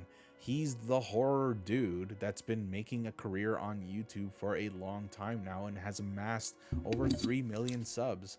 Of course he knows what he's talking about. Of course he's a fan of this sort of dark, eerie shit. And of course he knows what he's doing. In fact, I didn't like this series at first, solely because I thought it was just clearly inspired by all those series that I just listed and didn't really have its own footing. But I was immediately proven wrong when I actually sat down and watched the rest of the series, because honestly, the lore is interesting and genuinely pretty freaky and at times downright scary. It's something I feel even jaded Downright fans of spoopy. analog horror can find appreciation with. It is well crafted, well done. The acting is surprisingly well done. The lengths that it has gone to just to be as authentic as possible is insane. And really, I just think this series deserves more of a chance than what it's currently pulling. Baker I've said beat. this so many times, but I wholeheartedly recommend you watch this series on your own if you're a fan of analog horror. And even if you were once a fan of that sort of media and you just sort of lost interest, I promise you, Weed it is like the Flames. sloppiest and horniest love letter to online horror that I've seen in a while, and it stands on its own as a beautifully crafted and genuinely creepy piece of fiction. The playlist will be in the description down below. Check it out. Give Rob and Matt a kiss from me, preferably on the lips and on the forehead and on the top of the head where the... But anyways, enjoy the rest of the series as it continues. We got wheat slims before we got Bakeberry seeds.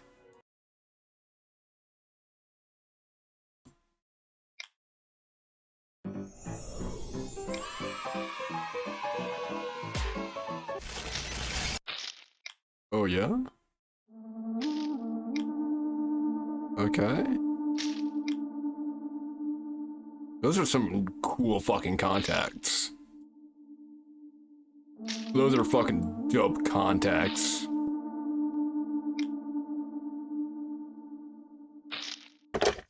Oops, wrong number. Not Your Normal Kid Show is a YouTube series created by BVK. BLT. An up-and-coming content creator with a rather massive following on TikTok and Instagram. So I guess saying that they're an up-and-coming content creator is kind of a lie. I don't give a fuck. Anyways, the series stars a redheaded clown lady with her, I guess, friend named the Tall Man, as she hosts this seemingly unnamed show.